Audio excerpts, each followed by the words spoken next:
একজন শুধু স্পিকারটা অন করে আমাকে বলো, শেয়ার, যে কোনো একজন শেয়ার, যে তোমরা আমাকে শুনতে পাচ্ছ? জি স্যার, পাইতেছি। আচ্ছা, আমি আর 2 মিনিট অপেক্ষা করি, দিয়ে তারপরে শুরু করি, আরো জয়েন করুক বেশি।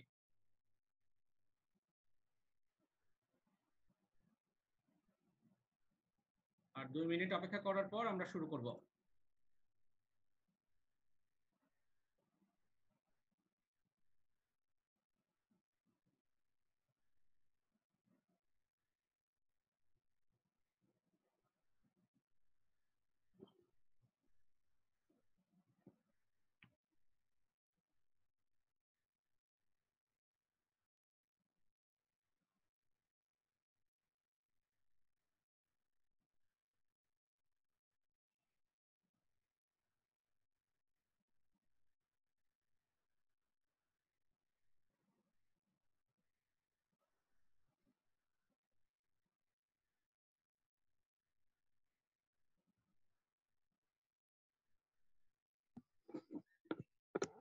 আমরা আর 2-3 মিনিট পরে শুরু করব।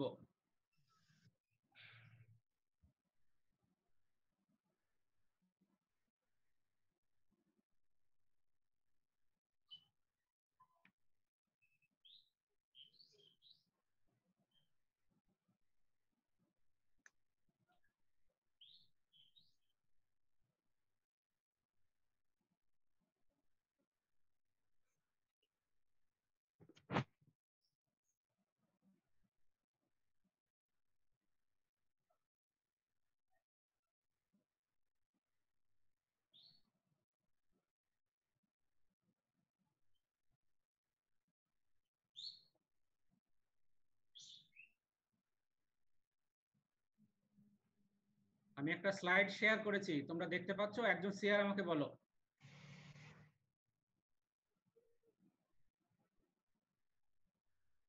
জি স্যার, দেখা যায়। দেখা যায়?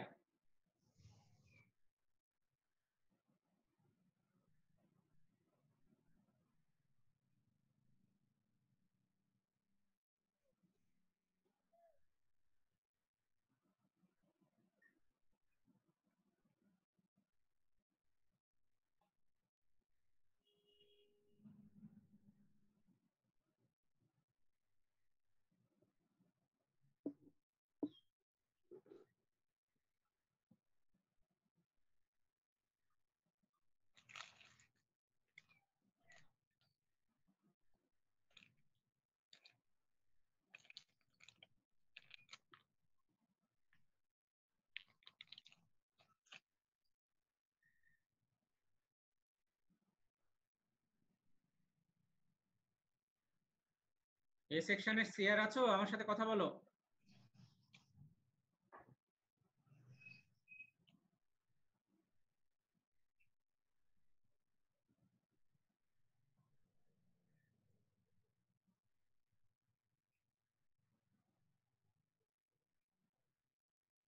বি সেকশনের শেয়ার থাকলে আমার সাথে কথা বলো।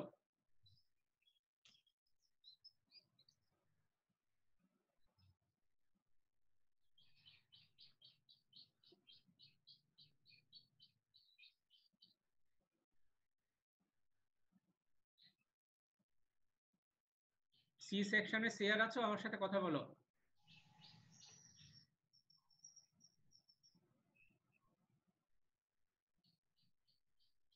জি স্যার, বলেন।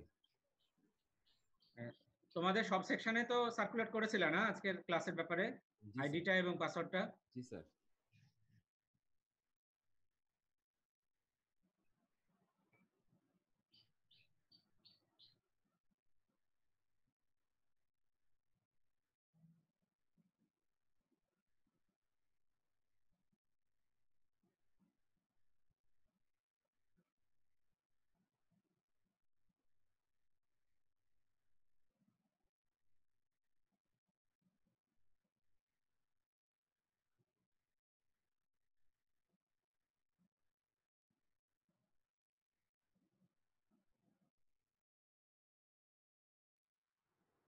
আমার কথা কি শুনতে পাচ্ছ তোমরা?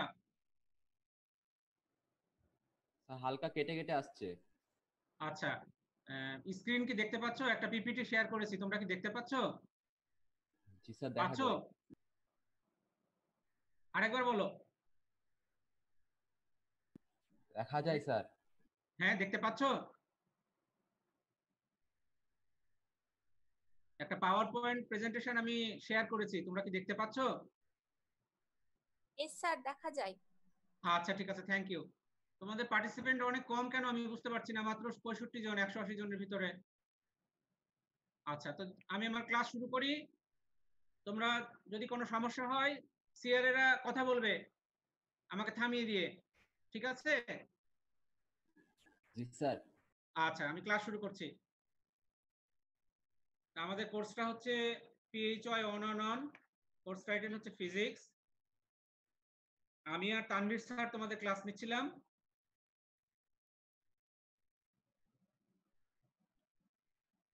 এখানে কোর্স আউটলাইনে তোমরা দেখতে পাচ্ছ আমাদের আছে অ্যাটমিক স্ট্রাকচার সিলেবাসে, তারপরে আছে electronic structure of materials, thermoelectricity, photoelectricity, sound আর ফিজিক্যাল অপটিক্স। আমরা আমাদের ক্লাসে ফিজিক্যাল অপটিক্স শুরু করেছিলাম, আজকে আমি আবার রিপিট করব সেগুলোই। তানভীর স্যার হয়তো সিলেবাসের অন্য জায়গা থেকে পড়াচ্ছেন, স্যারের মতো পড়াবেন, আমি আমার মতো পড়াবো। আপাতত একটা ক্লাস স্যার নেবেন, তানভীর স্যার নেবেন, একটা ক্লাস আমি নেব, এইভাবে তোমাদের চলতে থাকবে। তো আমরা ফিজিক্যাল অপটিক্স নিয়ে কথাবার্তা বলবো আজকে। ফিজিক্যাল অপটিক্সে বেসিক্যালি 4টা ভাগে বিভক্ত, তোমাদের সিলেবাসে যেভাবে দেওয়া আছে, theories of light, interference, refraction আর পোলারাইজেশন। যদিও থিওরিজ অফ লাইটে আমরা অনেক কথাবার্তা বলতে পারি, হয়তো সামনের ক্লাসে আমি এটাতে যাব। আজকে বেসিক্যালি আমরা ইন্টারফারেন্স নিয়ে কথাবার্তা বলবো। তাহলে ফিজিক্যাল অপটিক্স হচ্ছে অপটিক্সের সেই ব্রাঞ্চ, যেই ব্রাঞ্চটা পড়লে আমরা লাইটের ফিজিক্যাল যে প্রপার্টিজ গুলো সেগুলো সম্বন্ধে ধারণা পাই। ইন্টারমিডিয়েট ক্লাসে বা ছোট ক্লাসে তোমরা অপটিক্সের যে অংশটুকু পড়েছো সেগুলো ছিল হচ্ছে জিওমেট্রিক্যাল অপটিক্স, রিফ্লেকশন, রিফ্রাকশন, এইগুলো। কিন্তু আমরা যদি জানতে চাই যে লাইটের ফিজিক্যাল প্রপার্টিজ গুলো কিরকম, এর কি কি কম্পোনেন্ট আছে, কিভাবে এটা এক জায়গা থেকে আরেক জায়গায় যায়, এগুলো নিয়ে যদি আমরা চিন্তা করতে চাই তাহলে আমাদেরকে ফিজিক্যাল অপটিক্স পড়তে হবে। এখানে বেসিক্যালি 3টা চ্যাপ্টার, যদিও এখানে 4টা লেখা আছে। একটা হচ্ছে ইন্টারফারেন্স, একটা হচ্ছে ডিফ্রাকশন, একটা হচ্ছে পোলারাইজেশন। আমরা আজকে ইন্টারফারেন্স নিয়ে কথাবার্তা বলবো।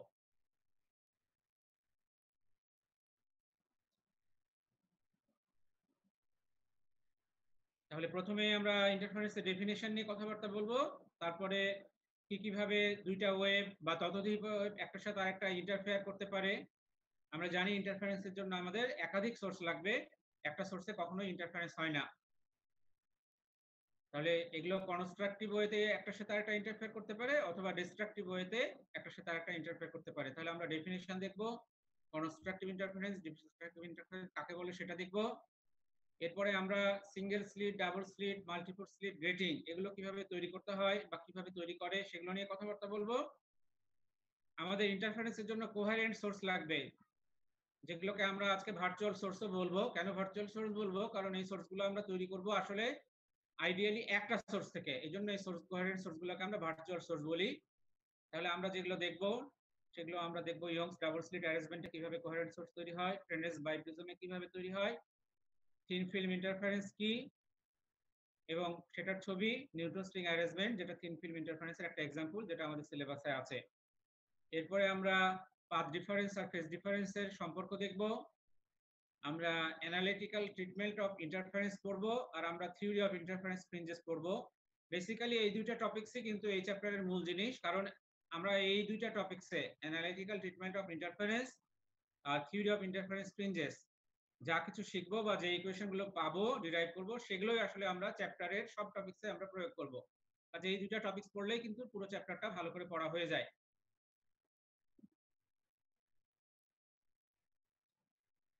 আমরা ফ্রেনেজ বাইপ্রিজমের থিওরি এবং ইকুয়েশন নিয়ে কথাবার্তা বলবো।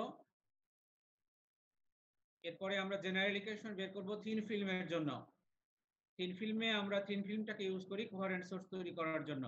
এটা দুভাবে হতে পারে, রিফ্লেক্টেড রেগুলো দিয়ে হতে পারে, ট্রান্সমিটেড রেগুলো দিয়ে হতে পারে। আমরা জেনারেল ইকুয়েশন বের করব। তারপরে আমরা নিউটন স্ট্রিং এর একটা থিন ফিল্ম ইন্টারফারেন্সের একটা এক্সাম্পল একটাই আমরা পড়বো ভালোমতো, সেটা হচ্ছে নিউটন স্ট্রিং। আমরা থিন ফিল্ম ইন্টারফারেন্সের রিফ্লেক্টেড আর ট্রান্সমিটেড এর জন্য যে ইকুয়েশনগুলো বের করব সেগুলো আমরা নিউটন স্ট্রিং এ ইউজ করব। নিউটন স্ট্রিংও তাহলে দুই ভাবেই হতে পারে, রিফ্লেক্টেড রে গুলো দিয়েও হতে পারে, ট্রান্সমিটেড রে গুলো দিয়েও হতে পারে। যখন আমরা ওই টপিকসে যাব তখন আমরা দেখব, এবং আমরা যে জেনারেল ইকুয়েশন বের করব সেটা এখানে আমরা ইউজ করব। এটার প্র্যাকটিক্যাল ইউজ কোথায়? আমরা যে কোনো থিন ফিল্মের ওয়াইড, যেটা যদি অনেক থিন ফিল্ম হয় লাইটের ওয়েভলেন্থের সাথে কম্পেয়ারেবল, আমরা বের করতে পারি। আমরা আননোন মনোক্রোমেটিক সোর্সের ওয়েভলেন্থ মেজার করতে পারি। আমরা লিকুইডের রিফ্র্যাক্টিভ ইনডেক্স মেজার করতে পারি, এবং লিকুইডের রিফ্র্যাক্টিভ ইনডেক্স বা বের করতে গিয়ে অথবা মনোক্রোমেটিক সোর্সের ওয়েভলেন্থ বের করতে গিয়ে আমরা দেখব যে আমরা অনেক সময় প্র্যাকটিক্যালি গ্রাফিক্যাল মেথড ইউজ করি। কেন ইউজ করি সেটা নিয়েও আমি কিছু কথাবার্তা বলার চেষ্টা করব। এরপরে জেনারেল ডিসকাশনে থিন ফিল্মে কেন মাল্টিপল কালার দেখা যায় এগুলো নিয়ে একটু কথাবার্তা বলবো।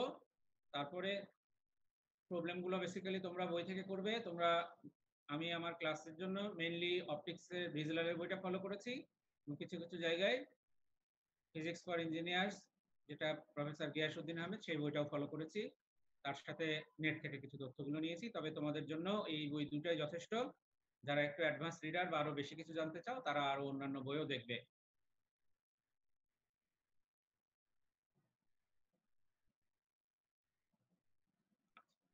তাহলে তাহলে আমাদের এই চ্যাপ্টারের ইন্টারফারেন্স চ্যাপ্টারের পড়ার অবজেক্টিভটা কোথায়?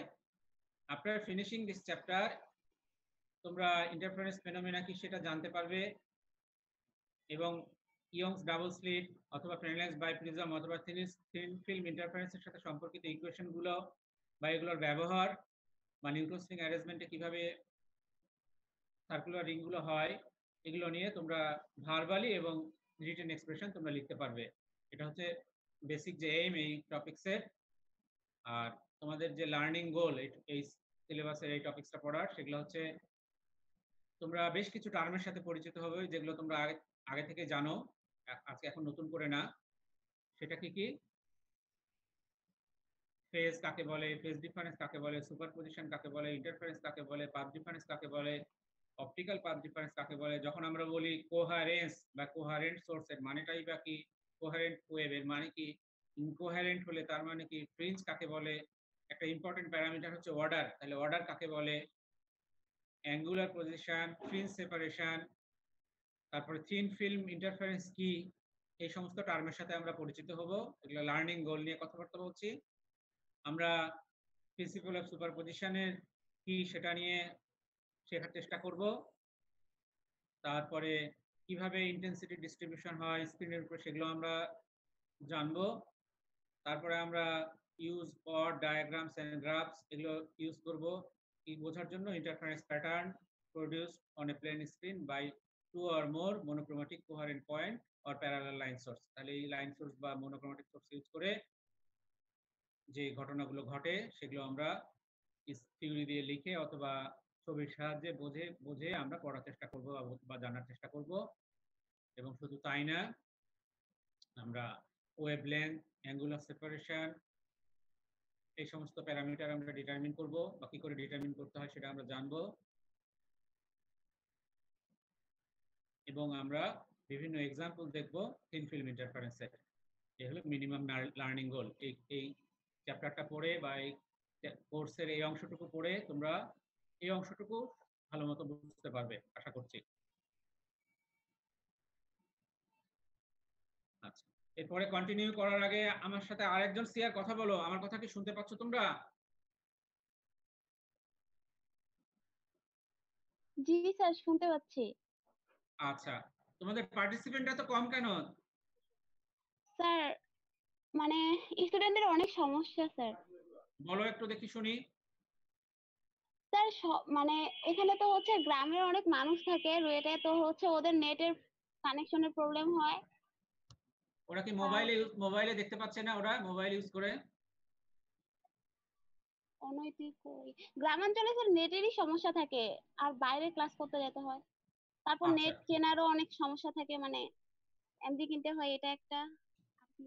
আচ্ছা ঠিক আছে, আচ্ছা ঠিক আছে, এগুলো আবার ক্লাসে রিপিট করব, তোমাদের টেনশন করার কিছু নাই। এটা জাস্ট একটু এগিয়ে থাকা, আবার এগুলো রিপিট করব। আর এগুলো অনেকগুলোই তুমি ক্লাসে বলেছি, তোমাদের অলরেডি কভার করেছি। আবার আবার আবার আবার তোমাদের কভার করব, তোমাদের টেনশনের কোনো কারণ নাই। ঠিক আছে, আমি কন্টিনিউ স্যার করি। আজকে স্লাইডটা কি দিয়ে দেওয়া হবে? তোমরা বিজলালের বই দেখবে আর ফিজিক্স ফর ইঞ্জিনিয়ার্স এই বই দুইটা দেখবে, আর কিছু করার দরকার নাই। ঠিক আছে, ওই বই থেকে স্লাইড গুলো তৈরি করা, নতুন কিছু নাই এখানে।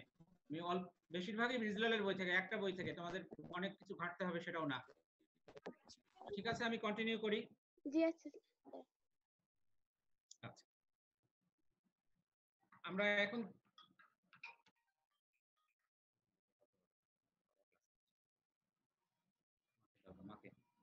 আচ্ছা, আমরা এখন দেখব কি করে আমরা সিঙ্গেল স্লিট তৈরি করব। ঠিক আছে,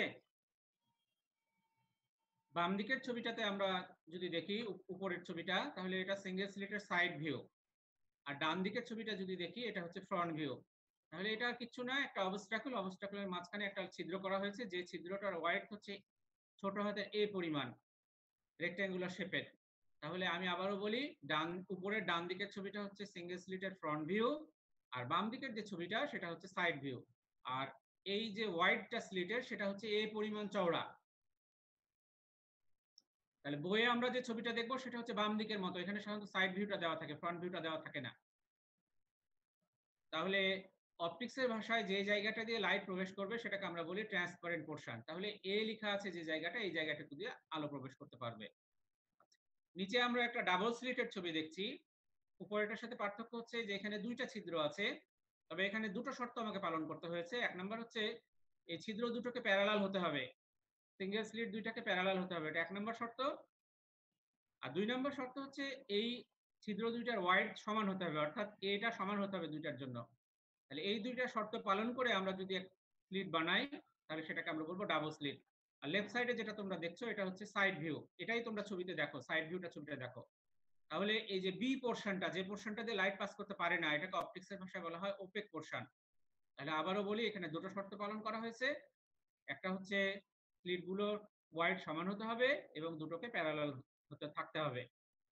এরপরে আমি একইভাবে মাল্টিপল স্লিটও তৈরি করতে পারি, এই ছবিতে দেখছো। তাহলে এখানে অনেকগুলো স্লিট প্যারালালি আছে, এবং এখানে আরেকটা শর্ত যোগ হয়েছে আগের সাথে, সেটা হচ্ছে প্রত্যেকটা ওপেক পোরশন, যেটাকে ছোট হাতের বি দিয়ে ডিনোট করা হয়েছে, তার ওয়াইডটাও সমান। অর্থাৎ ট্রান্সপারেন্ট পোরশনটার ওয়াইড যেরকম সমান, সেরকম ওপেক পোরশনটারও ওয়াইড সমান। এবং অবশ্যই সবগুলো স্লিট প্যারালাল এবং সবগুলো ছিদ্রের ওয়াইড সমান। আর বাম দিকে যেটা দেখছো এটা হচ্ছে সাইড ভিউ। এখানে লাইটটা পাস করে এই ছোট ছোট এ ওয়াইড ছিদ্রটা দিয়ে, আর বি হচ্ছে wide of the opaque portion, যেখান দিয়ে লাইট পাস করতে পারে না। এটাকে মাল্টিপল স্লিটও বলা হয়, প্লেন ডিফ্রাকশন গ্রেটিংও বলা হয়। তাহলে আমার যদি এরকম 1 সেন্টিমিটার জায়গায় 5000টা ছিদ্র টানতে হয়, তাহলে আমি কি করব? আমরা সাধারণত গ্লাস প্লেট ইউজ করি এবং ডায়মন্ড দিয়ে প্যারালাল লাইন টানি। তাহলে যে জায়গাটাতে ডায়মন্ডের লাইনটা পড়বে সেই জায়গাটা কি হবে? একটা আঁচড় তৈরি হবে। আঁচড় মানে স্ক্র্যাচ, যেটাকে বলা হয় ইংরেজিতে। তাহলে লাইট কোন জায়গা দিয়ে পাস করবে? স্ক্র্যাচটা হচ্ছে ওপেক পোরশন, এবং দুইটা স্ক্র্যাচের মাঝখানের যে জায়গাটা, সেই জায়গাটা হচ্ছে স্বচ্ছ, ওই জায়গাটা দিয়ে লাইটটা পাস করবে।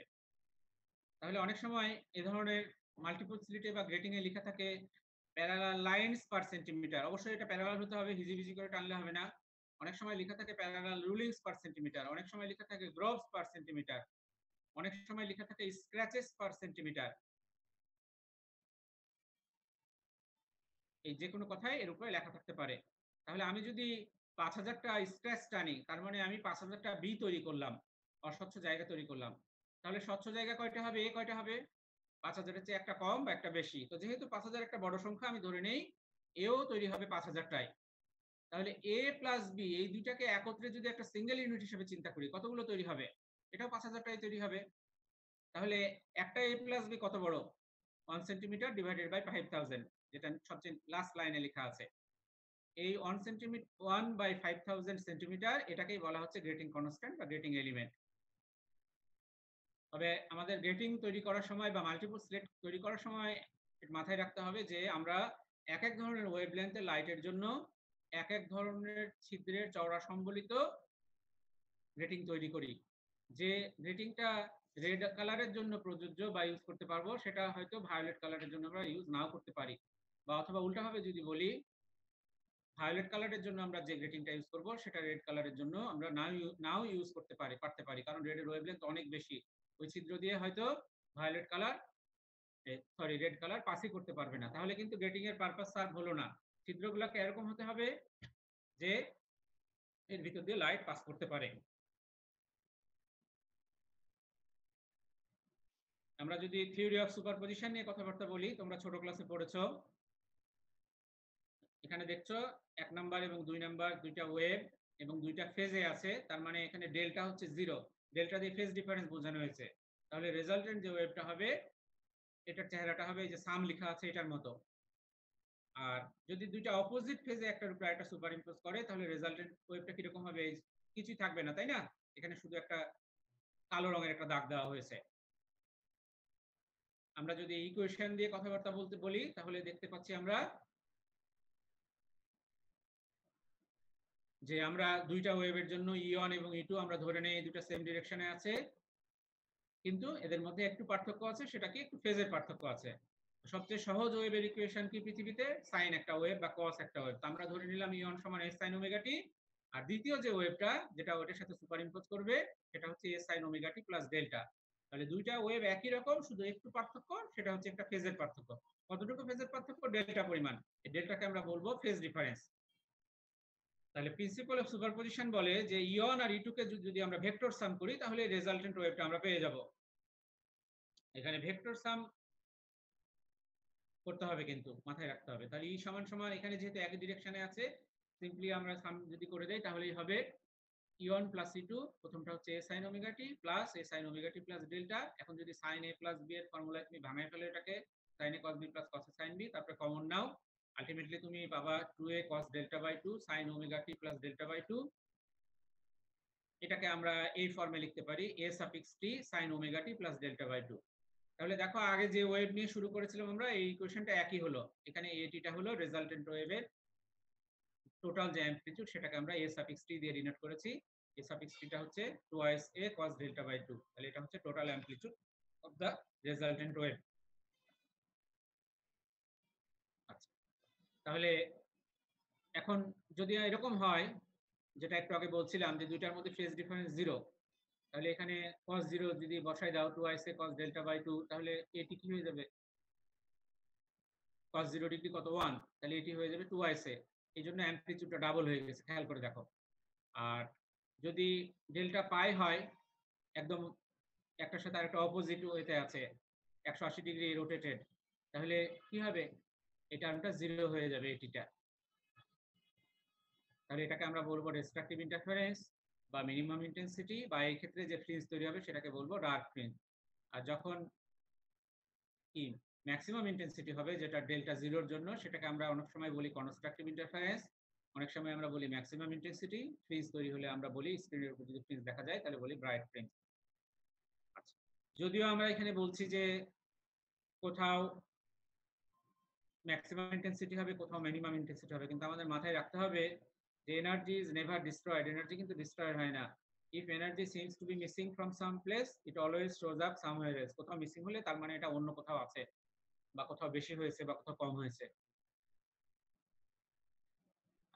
পাথ ডিফারেন্স আর ফেজ ডিফারেন্স। পাথ ডিফারেন্স কিছু না, দুইটা পাথের মাঝখানের যে দৈর্ঘ্য তার যে বিয়োগফল। আমি এখান থেকে সাহেববাজার গেলাম, সাহেববাজার 2 কিলোমিটার দূরে, আর আমি এখান থেকে লক্ষ্মীপুর গেলাম 4 কিলোমিটার দূরে, তাহলে পাথ ডিফারেন্স কত হবে? 4 বিয়োগ 2 সমান সমান 2 কিলোমিটার। তাহলে দুইটা ডিস্টেন্সের মাঝখানের যে পার্থক্য সেটাই হচ্ছে পাথ ডিফারেন্স। যদিও আমাদের আজকে আমরা যেগুলো দেখবো সেখানে দেখবো যে আমাদের আসলে পাথ ডিফারেন্স দরকার নয়, অপটিক্যাল পাথ ডিফারেন্স দরকার। তাহলে ফিজিক্যাল যে পাথ ডিফারেন্স সেটাকে যদি আমরা ওই মিডিয়ামের রিফ্র্যাক্টিভ ইনডেক্স দিয়ে গুণ করে দেই তাহলে আমরা অপটিক্যাল পাথ ডিফারেন্স পেয়ে যাব। আর ফেজ ডিফারেন্স কাকে বলে? আমরা যদি একটা ওয়েভ চিন্তা করি, একটা কমপ্লিট ওয়েভ, তাহলে একটা কমপ্লিট ওয়েভের লুপটা যেখান থেকে শুরু হলো আর যেখানে শেষ হলো, একটা সাইনোসয়েডাল ওয়েভ চিন্তা করো, এটার ওয়েভলেন্থ হচ্ছে ল্যামডা। তাহলে ল্যামডা পরিমাণের জন্য ফেজের পার্থক্য কত হয়? 2s পাই পরিমাণ হয়। তাহলে একের জন্য কত হবে? 2s pi by lambda. আর আননোন একটা কোয়ান্টিটির জন্য কত হবে? 2s pi by lambda multiplied by path difference. তার মানে আমাদের ফেজ ডিফারেন্সের সাথে পাথ ডিফারেন্স সম্পর্কটা কি হলো? ফেজ ডিফারেন্স ডেল্টা সমান সমান 2s pi by lambda multiplied by path difference. অর্থাৎ আমার যদি পাথ ডিফারেন্স জানা থাকে দুটো ওয়েভের ভিতরে, পাথ ডিফারেন্স মানে সিম্পলি পাথের পার্থক্য, তাহলে আমি ফেজ ডিফারেন্স বের করে নিতে পারবো। অথবা উল্টাভাবে যদি বলি, দুইটা ওয়েভের মধ্যে যদি আমি ফেজ ডিফারেন্স জানি তাহলে আমি পাথ ডিফারেন্স বের করে নিতে পারবো। এটা আমাদের লাগবে। স্যার ফেজ ডিফারেন্স ডিফারেন্সটা আরেকবার বললে ভালো হতো, শোনা যায়নি। আচ্ছা, পাথ ডিফারেন্স হচ্ছে দুইটা পাথের ফিজিক্যাল যে ডিসটেন্স তার ভিতরে যে পার্থক্য সেটাকে আমরা বলবো পাথ ডিফারেন্স। আমি এখান থেকে সাহেববাজার গেলাম 1 কিলোমিটার দূরে, আর আমি লক্ষ্মীপুর গেলাম 4 কিলোমিটার দূরে লক্ষ্মীপুর, তাহলে এই দুইটা পাথের মধ্যে পার্থক্য কত? 4 বিয়োগ 1 3 কিলোমিটার। এটাই হলো পাথ ডিফারেন্স। ফিজিক্যাল দুইটা দূরত্বের মাঝখানের যে বিয়োগফল সেটাকেই বলছি পাথ ডিফারেন্স।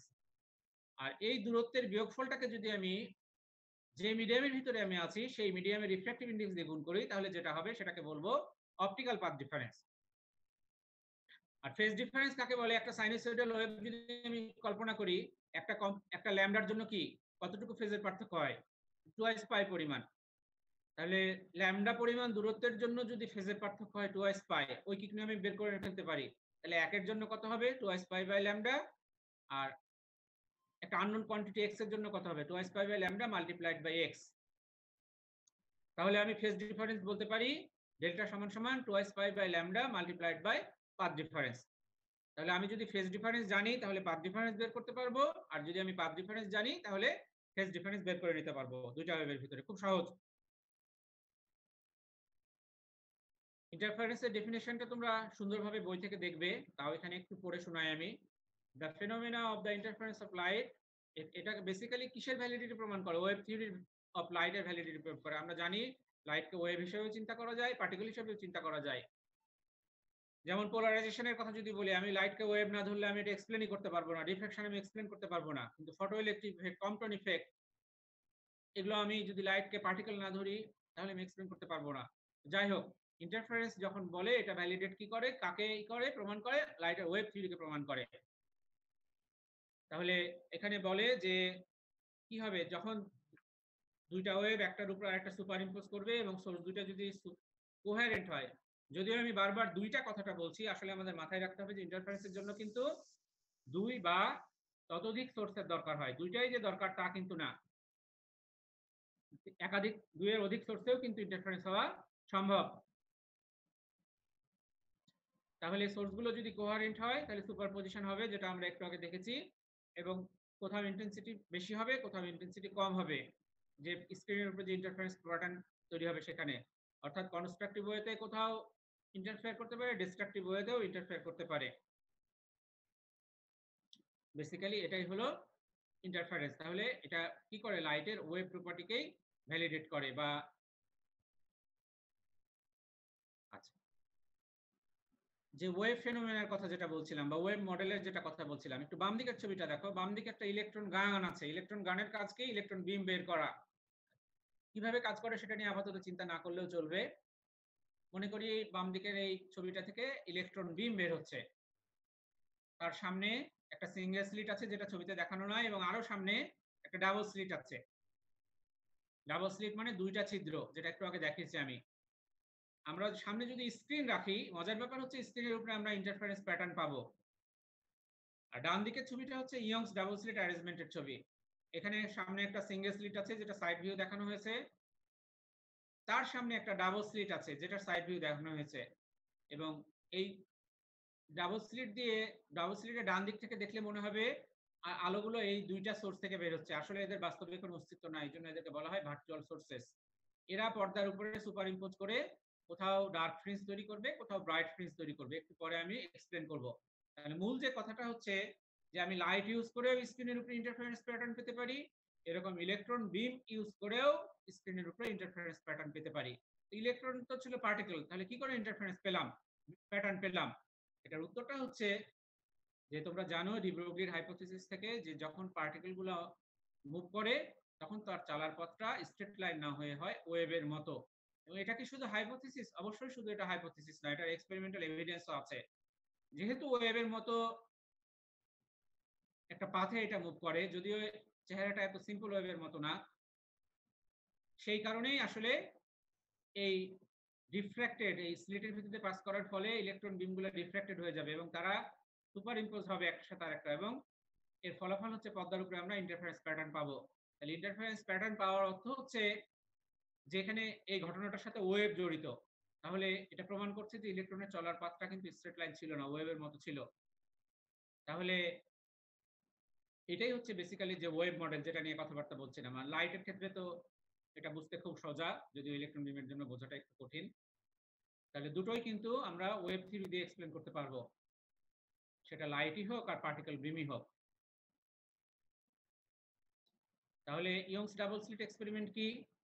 প্রথমে একটা সোর্স থাকে, তার সামনে একটা সিঙ্গেল স্লিট থাকে যেটা ছবিতে দেখানো নয়। সিঙ্গেল স্লিটের সামনে আর একটা ডাবল স্লিট থাকে যেটা S1 এবং S2, দুইটা স্লিট, দুইটা ছিদ্র। তাহলে ডান দিক থেকে যদি দেখা যায় মনে হবে যে আলোগুলো S1 এবং S2 থেকে বের হচ্ছে। এরা স্ক্রিনের উপরে সুপার ইম্পোজ করে এবং কোনো জায়গা ম্যাক্সিমাম ইন্টেন্সিটি হবে এবং কোনো জায়গায় মিনিমাম ইন্টেন্সিটি হবে, যেটা আমরা একটু পরে এক্সপ্লেন করব। তবে যেটা সবচেয়ে ইম্পর্টেন্ট কথা এখানে সেটা মাথায় রাখতে হবে যে S1 এবং S2 এই দুইটার মাঝখানে যে দূরত্ব, এই দূরত্বটাকে কিন্তু খুবই কম হতে হবে এই S1 S2 থেকে স্ক্রিনে যে দূরত্ব এর তুলনায়। ছবিতে মনে হচ্ছে যে এই দূরত্বটা এটা 4 ভাগের 1 ভাগ, বড় হাতের ডি, যেটা ভার্চুয়াল সোর্স থেকে স্ক্রিনের দূরত্ব, বা 5 ভাগের 1 ভাগ, কিন্তু ব্যাপারটা কিন্তু তা না। ছবিতে বোঝানোর জন্য এখানে S1 এবং S2 কে দূরে আঁকা হয়েছে। আসলে এই দুইটা আছে খুবই কাছাকাছি। কত কাছাকাছি? লাইটের ওয়েভলেন্থের সাথে কম্পারেবল। এটা মাথায় রাখতে হবে আমাদের। অর্থাৎ ছবির মতো S1 এবং S2 যদি 1 সেন্টিমিটার দূরে হয় বা 2 সেন্টিমিটার দূরে হয়, তাহলে ডিটা হওয়া উচিত ছিল কয়েক কিলোমিটার দূরে। এটা আমাদের মাথায় রাখতে হবে। তাহলে Young's double slit experiment uses two coherent sources of light. এই S1 এবং S2 ভার্চুয়াল সোর্সগুলাই কোহেরেন্ট সোর্স হিসেবে কাজ করবে, যেগুলো স্মল এবং খুবই ক্ষুদ্র দূরত্বে একটা থেকে একটা আছে। ইয়ংস ডাবল স্লিট এক্সপেরিমেন্ট আমাদেরকে সাহায্য করে ওয়েভ থিওরি অফ লাইট বুঝতে।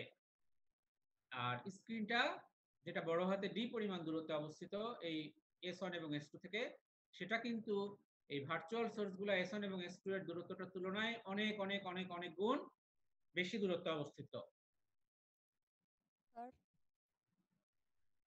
তাহলে তোমরা এই ছবিটাতে দেখতে পাচ্ছ যে প্রথমটাতে, বাম দিকের প্রথমটাতে কি হচ্ছে, S1 S2 দিয়ে একটা ফেজে মিলিত হয়েছে। তাহলে কি পাওয়া হবে? কনস্ট্রাকটিভ ইন্টারফারেন্স হবে, যেই জন্য আমরা ব্রাইট ফ্রিঞ্জ পাচ্ছি। যদি স্ক্রিনের উপরে আরেকটা বিন্দু, যেটা কি বিন্দু, যেটা মাঝখানে না নিচের দিকে, সেখানে ইন ফেজে মিলিত হয়, তাহলে আমরা ব্রাইট ফ্রিঞ্জ পাবো। আর ডান দিকের ছবিটাতে আমরা দেখতে পাচ্ছি অপোজিট ওয়েতে মিলিত হয়েছে, তাহলে আমরা স্ক্রিনের উপরে যেটা পাবো সেটা হচ্ছে ডার্ক ফ্রিঞ্জ বা মিনিমাম ইন্টেন্সিটি বা ডিস্ট্রাকটিভ ইন্টারফারেন্স। তাহলে এইভাবেই একটার সাথে আরেকটা সুপার ইম্পোজ করে এবং স্ক্রিনের উপরে আমরা এর ফলাফলটা দেখতে পাই। এটাই হচ্ছে বেসিক্যালি সুপারপজিশন।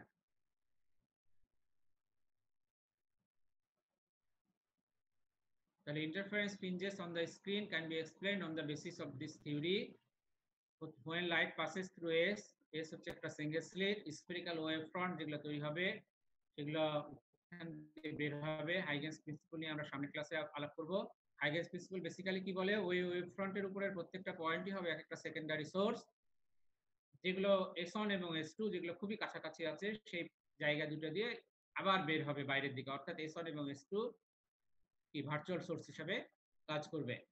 এবং যখন এগুলো ফেজে মিলিত হবে তখন কনস্ট্রাকটিভ ইন্টারফারেন্স হবে, আর যখন 180 ডিগ্রি আউট অফ ফেজে মিলিত হবে বা অপোজিট ওয়েতে মিলিত হবে তখন আমরা যেটা পাবো সেটা হচ্ছে ডিস্ট্রাকটিভ ইন্টারফারেন্স।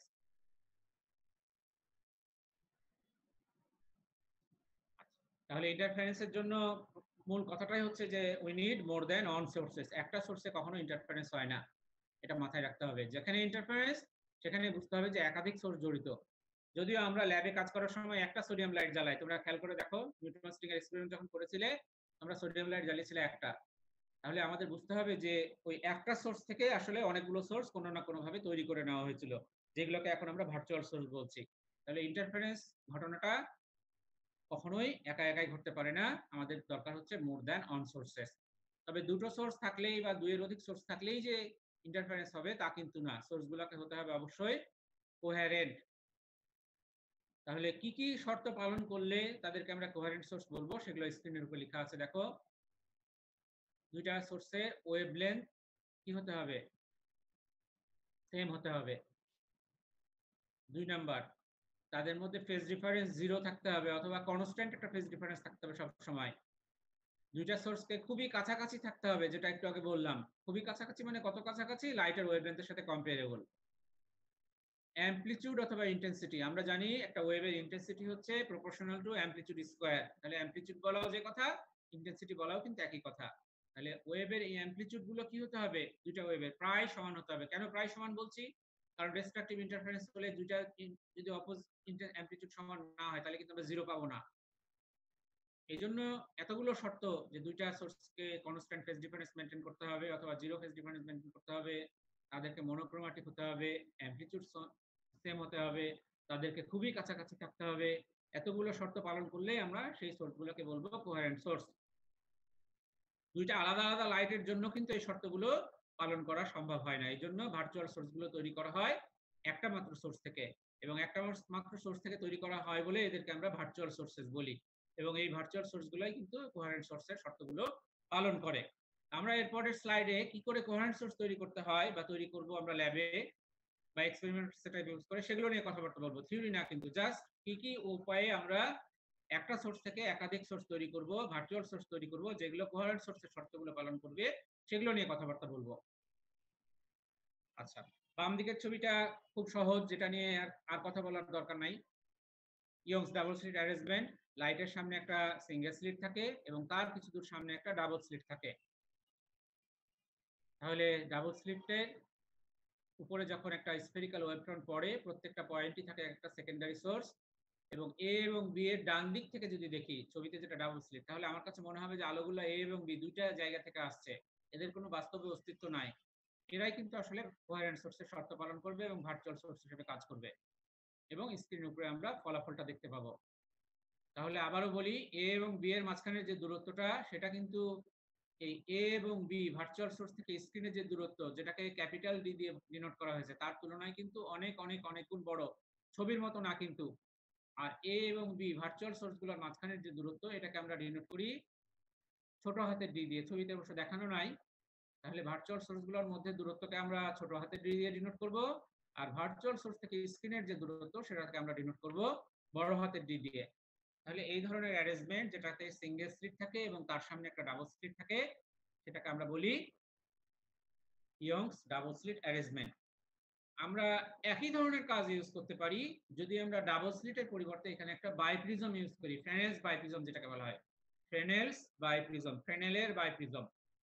বাইপ্রিজম মানে হচ্ছে দুইটা প্রিজম জোড়া দিয়ে এই প্রিজমটা তৈরি করা হয়েছে। ছবিটা কিন্তু ভুল, কারণ দেখো এই ডান দিকের ছবিটাতে এই অ্যাঙ্গেলটাকে 179 ডিগ্রি দেখানো হয়েছে। আসলে 179 ডিগ্রি প্রায় স্ট্রেট লাইনের মতনই হওয়ার কথা ছিল, কিন্তু ছবিতে আঁকলে বোঝা যাবে না, এই জন্য এইভাবে আঁকা হয়েছে।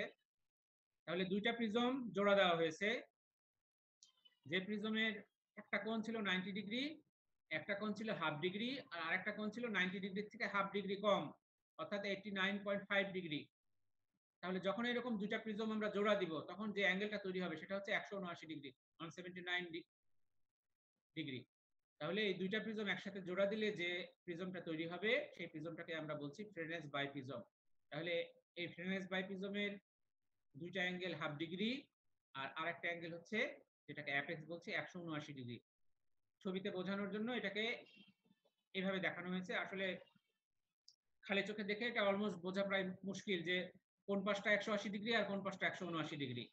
তো এই ফ্রেনেলস বাইপ্রিজমটাকে যদি আমরা এই ভার্চুয়াল সোর্সের এই জায়গাটায় বসাই দেই, তাহলেই কিন্তু ইয়ংস ডাবল স্লিটের মতো আরেকটা অ্যারেঞ্জমেন্ট তৈরি হয়ে যাবে, যেটা থিওরি, ইকুয়েশন, ফ্রিঞ্জের ইকুয়েশন, এক্সপ্লেনেশন সব একই। আমরা পরের ছবিতে যাই। তাহলে তোমরা দেখো যে এখানে এইটা হচ্ছে ফ্রেনেলস বাইপ্রিজম। ডান দিক থেকে কেউ তার সামনে কিন্তু ডান দিক থেকে কেউ যদি দেখে, তাহলে তার কাছে মনে হবে যে আলোগুলো আসছে এ এবং বি এই দুইটা পয়েন্ট থেকে। এই দুইটা পয়েন্টের কিন্তু আসলে বাস্তবে কোনো অস্তিত্ব নাই, কিন্তু ডান দিক থেকে কেউ দেখলে মনে হবে যে এই এ এবং বি এই দুইটা পয়েন্ট থেকে লাইট আসছে, তার মানে এরা কিন্তু আসলে ভার্চুয়াল সোর্স। এই এ এবং বি এক্ষেত্রে কোহেরেন্ট সোর্সের কাজ করবে। তাহলে যখন আমরা ইকুয়েশন পড়বো, তখন আমাদের মাথায় রাখতে হবে যে এইখানে কিন্তু স্ক্রিনের দূরত্ব আমরা মাপবো এই এ এবং বি ভার্চুয়াল সোর্স থেকে, এই বাইপ্রিজম থেকে না কিন্তু। আর ইয়ংস ডাবল স্লিটে আমরা ভার্চুয়াল সোর্স, যেটা ডাবল স্লিট ছিল, সেখান থেকে আমরা সরাসরি দূরত্ব মেপেছিলাম। তার কারণ হচ্ছে যে ফ্রেনেলস বাইপ্রিজমে ভার্চুয়াল সোর্সগুলো তৈরি হয় বাইপ্রিজমের বাম দিকে একটু সামনে, কাজে এখানে বড় হাতের ডি বা স্ক্রিনের দূরত্বটা আমরা মাপবো কিন্তু এ এবং বি এইখান থেকে স্ক্রিনের দূরত্ব পর্যন্ত। তাহলে আমাদের ইকুয়েশন, ফ্রিঞ্জয়েড বা সমস্ত যে কথাবার্তাগুলা থিওরি যখন পড়বো সব একই থাকবে, আলাদা করে আর নতুন কিছু আমাদের পড়া লাগবে না, শুধু ছবির পার্টটুকুই আলাদা, বাদ বাকি সবকিছু একই। আমরা কোহেরেন্ট সোর্সের এক্সাম্পল দেখছি, আমরা দুটো এক্সাম্পল নিয়ে কথাবার্তা বললাম, একটা হচ্ছে ইয়ংস ডাবল স্লিট অ্যারেঞ্জমেন্ট আর একটা হচ্ছে ফেরেনস বাইপ্রিজম অ্যারেঞ্জমেন্ট। আমরা থিন ফিল্মকেও কিন্তু কোহেরেন্ট সোর্স তৈরি করার কাজে ব্যবহার করতে পারি। এখানে ছবিতে দেখছো যে মিউ থিকনেসের একটা থিন ফিল্ম আছে, তার উপরে এয়ার, নিচেও এয়ার। মিউ এর থিকনেসটা কিন্তু ছবিতে বোঝানোর জন্য অনেক মোটা করে আঁকা হয়েছে, যেটা ছোট হাতে টি দিয়ে ডিনোট করা হয়েছে। এটা কতটুকু চওড়া, ছোট হাতে টি পরিমাণ। কিন্তু আমাদের মাথায় রাখতে হবে যে এই ছোট হাতের টিটা কিন্তু খুব চিকন, অর্থাৎ মনে করি আমি পানির উপরে, একটা পুকুরের পানির উপরে 2 ফোঁটা তেল ফেলে দিলাম, তাহলে তেলটা কি করবে, একটা থিন লেয়ার তৈরি করবে পুরো পুকুরের উপরে, এবং এই তেলের যে ফিল্মটা তৈরি হবে এটা থিকনেস কত হবে, খুবই পাতলা, এটা লাইটের ওয়েভলেন্থের সাথে কম্পারেবল, এত চিকন পাতলা থিন ফিল্ম তৈরি হবে।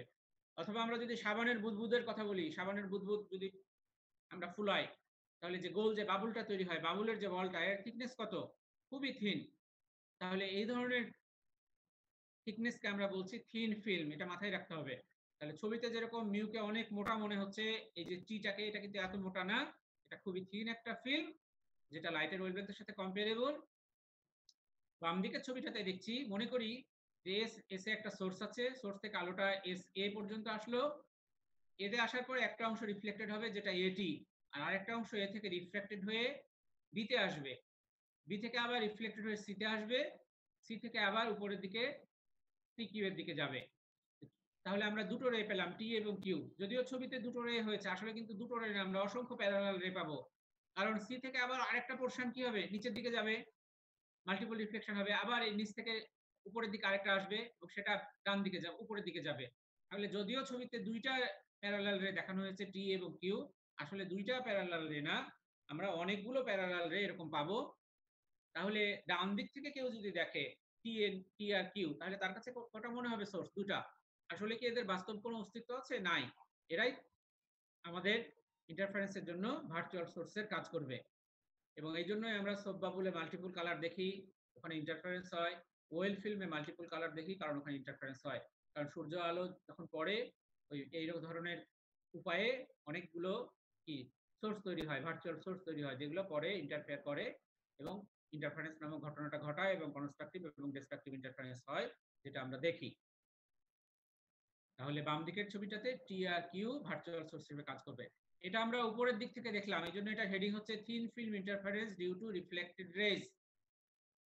একই ঘটনা ঘটবে যদি আমরা ডান দিকের ছবিটা দেখি। প্রথমে এস থেকে এতে আসলো, একটা অংশ ফিল্মের মধ্যে ঢুকলো এ থেকে বি পর্যন্ত, বি পয়েন্টে সে একটা অংশ রিফ্লেক্টেড হয়ে উপরের দিকে গেল বি থেকে সি তে, আবার সি থেকে একটা অংশ রিফ্লেক্টেড হয়ে নিচের দিকে আসলো সি থেকে ডি তে, ডি থেকে একটা অংশ রিফ্লেক্টেড হয়ে বাইরে আসলো, আর বি থেকে রিফ্লেক্টেড হয়ে আরেকটা অংশ বাইরে আসলো, যেটাকে আমরা বলছি আর রে আর কিউ রে। তাহলে নিচের দিক থেকে দেখলে এখানে কিন্তু আমরা অনেকগুলো রে পাবো, যদিও ছবিতে মাত্র দুইটা দেখানো হয়েছে। তাহলে আর রে আর কিউ রে নিচ থেকে যদি দেখি, এরা হচ্ছে thin film interference due to transmitted rays, যেহেতু এগুলো নিচের দিক থেকে দেখছি, এরাও কিন্তু ভার্চুয়াল সোর্স হিসেবে কাজ করে। তাহলে এই ভার্চুয়াল সোর্স গুলোও কিন্তু ইন্টারফারেন্সের ঘটনাটার জন্ম দিবে। তাহলে আমরা এই যে দুইটা ছবি দেখলাম, এই দুইটা ছবিকে থিন ফিল্মকে কি কাজে ব্যবহার করলাম, থিন ফিল্মকে ব্যবহার করলাম একটা সোর্স থেকে একাধিক সোর্স তৈরি করার কাজে, বা একটা সোর্স থেকে অনেকগুলো ভার্চুয়াল সোর্স তৈরি করার কাজে, বা একটা সোর্স থেকে কোহেরেন্ট সোর্স তৈরি করার কাজে। এই অ্যারেঞ্জমেন্ট গুলোতে থিন ফিল্মের ভূমিকাটা কোন জায়গায়, ভূমিকাটা হচ্ছে মাল্টিপল সোর্স তৈরি করার কাজে। বাদ বাকি সমস্ত এক্সপ্লেনেশন বা ইকুয়েশন কিন্তু আগের মতনই। তাহলে আবারও বলি, থিন ফিল্ম ইন্টারফারেন্স কাকে বলে, যেখানে আমরা থিন ফিল্ম ইউজ করব মাল্টিপল সোর্স তৈরি করার কাজে, সেই ইন্টারফারেন্সকে আমরা বলবো thin film interference.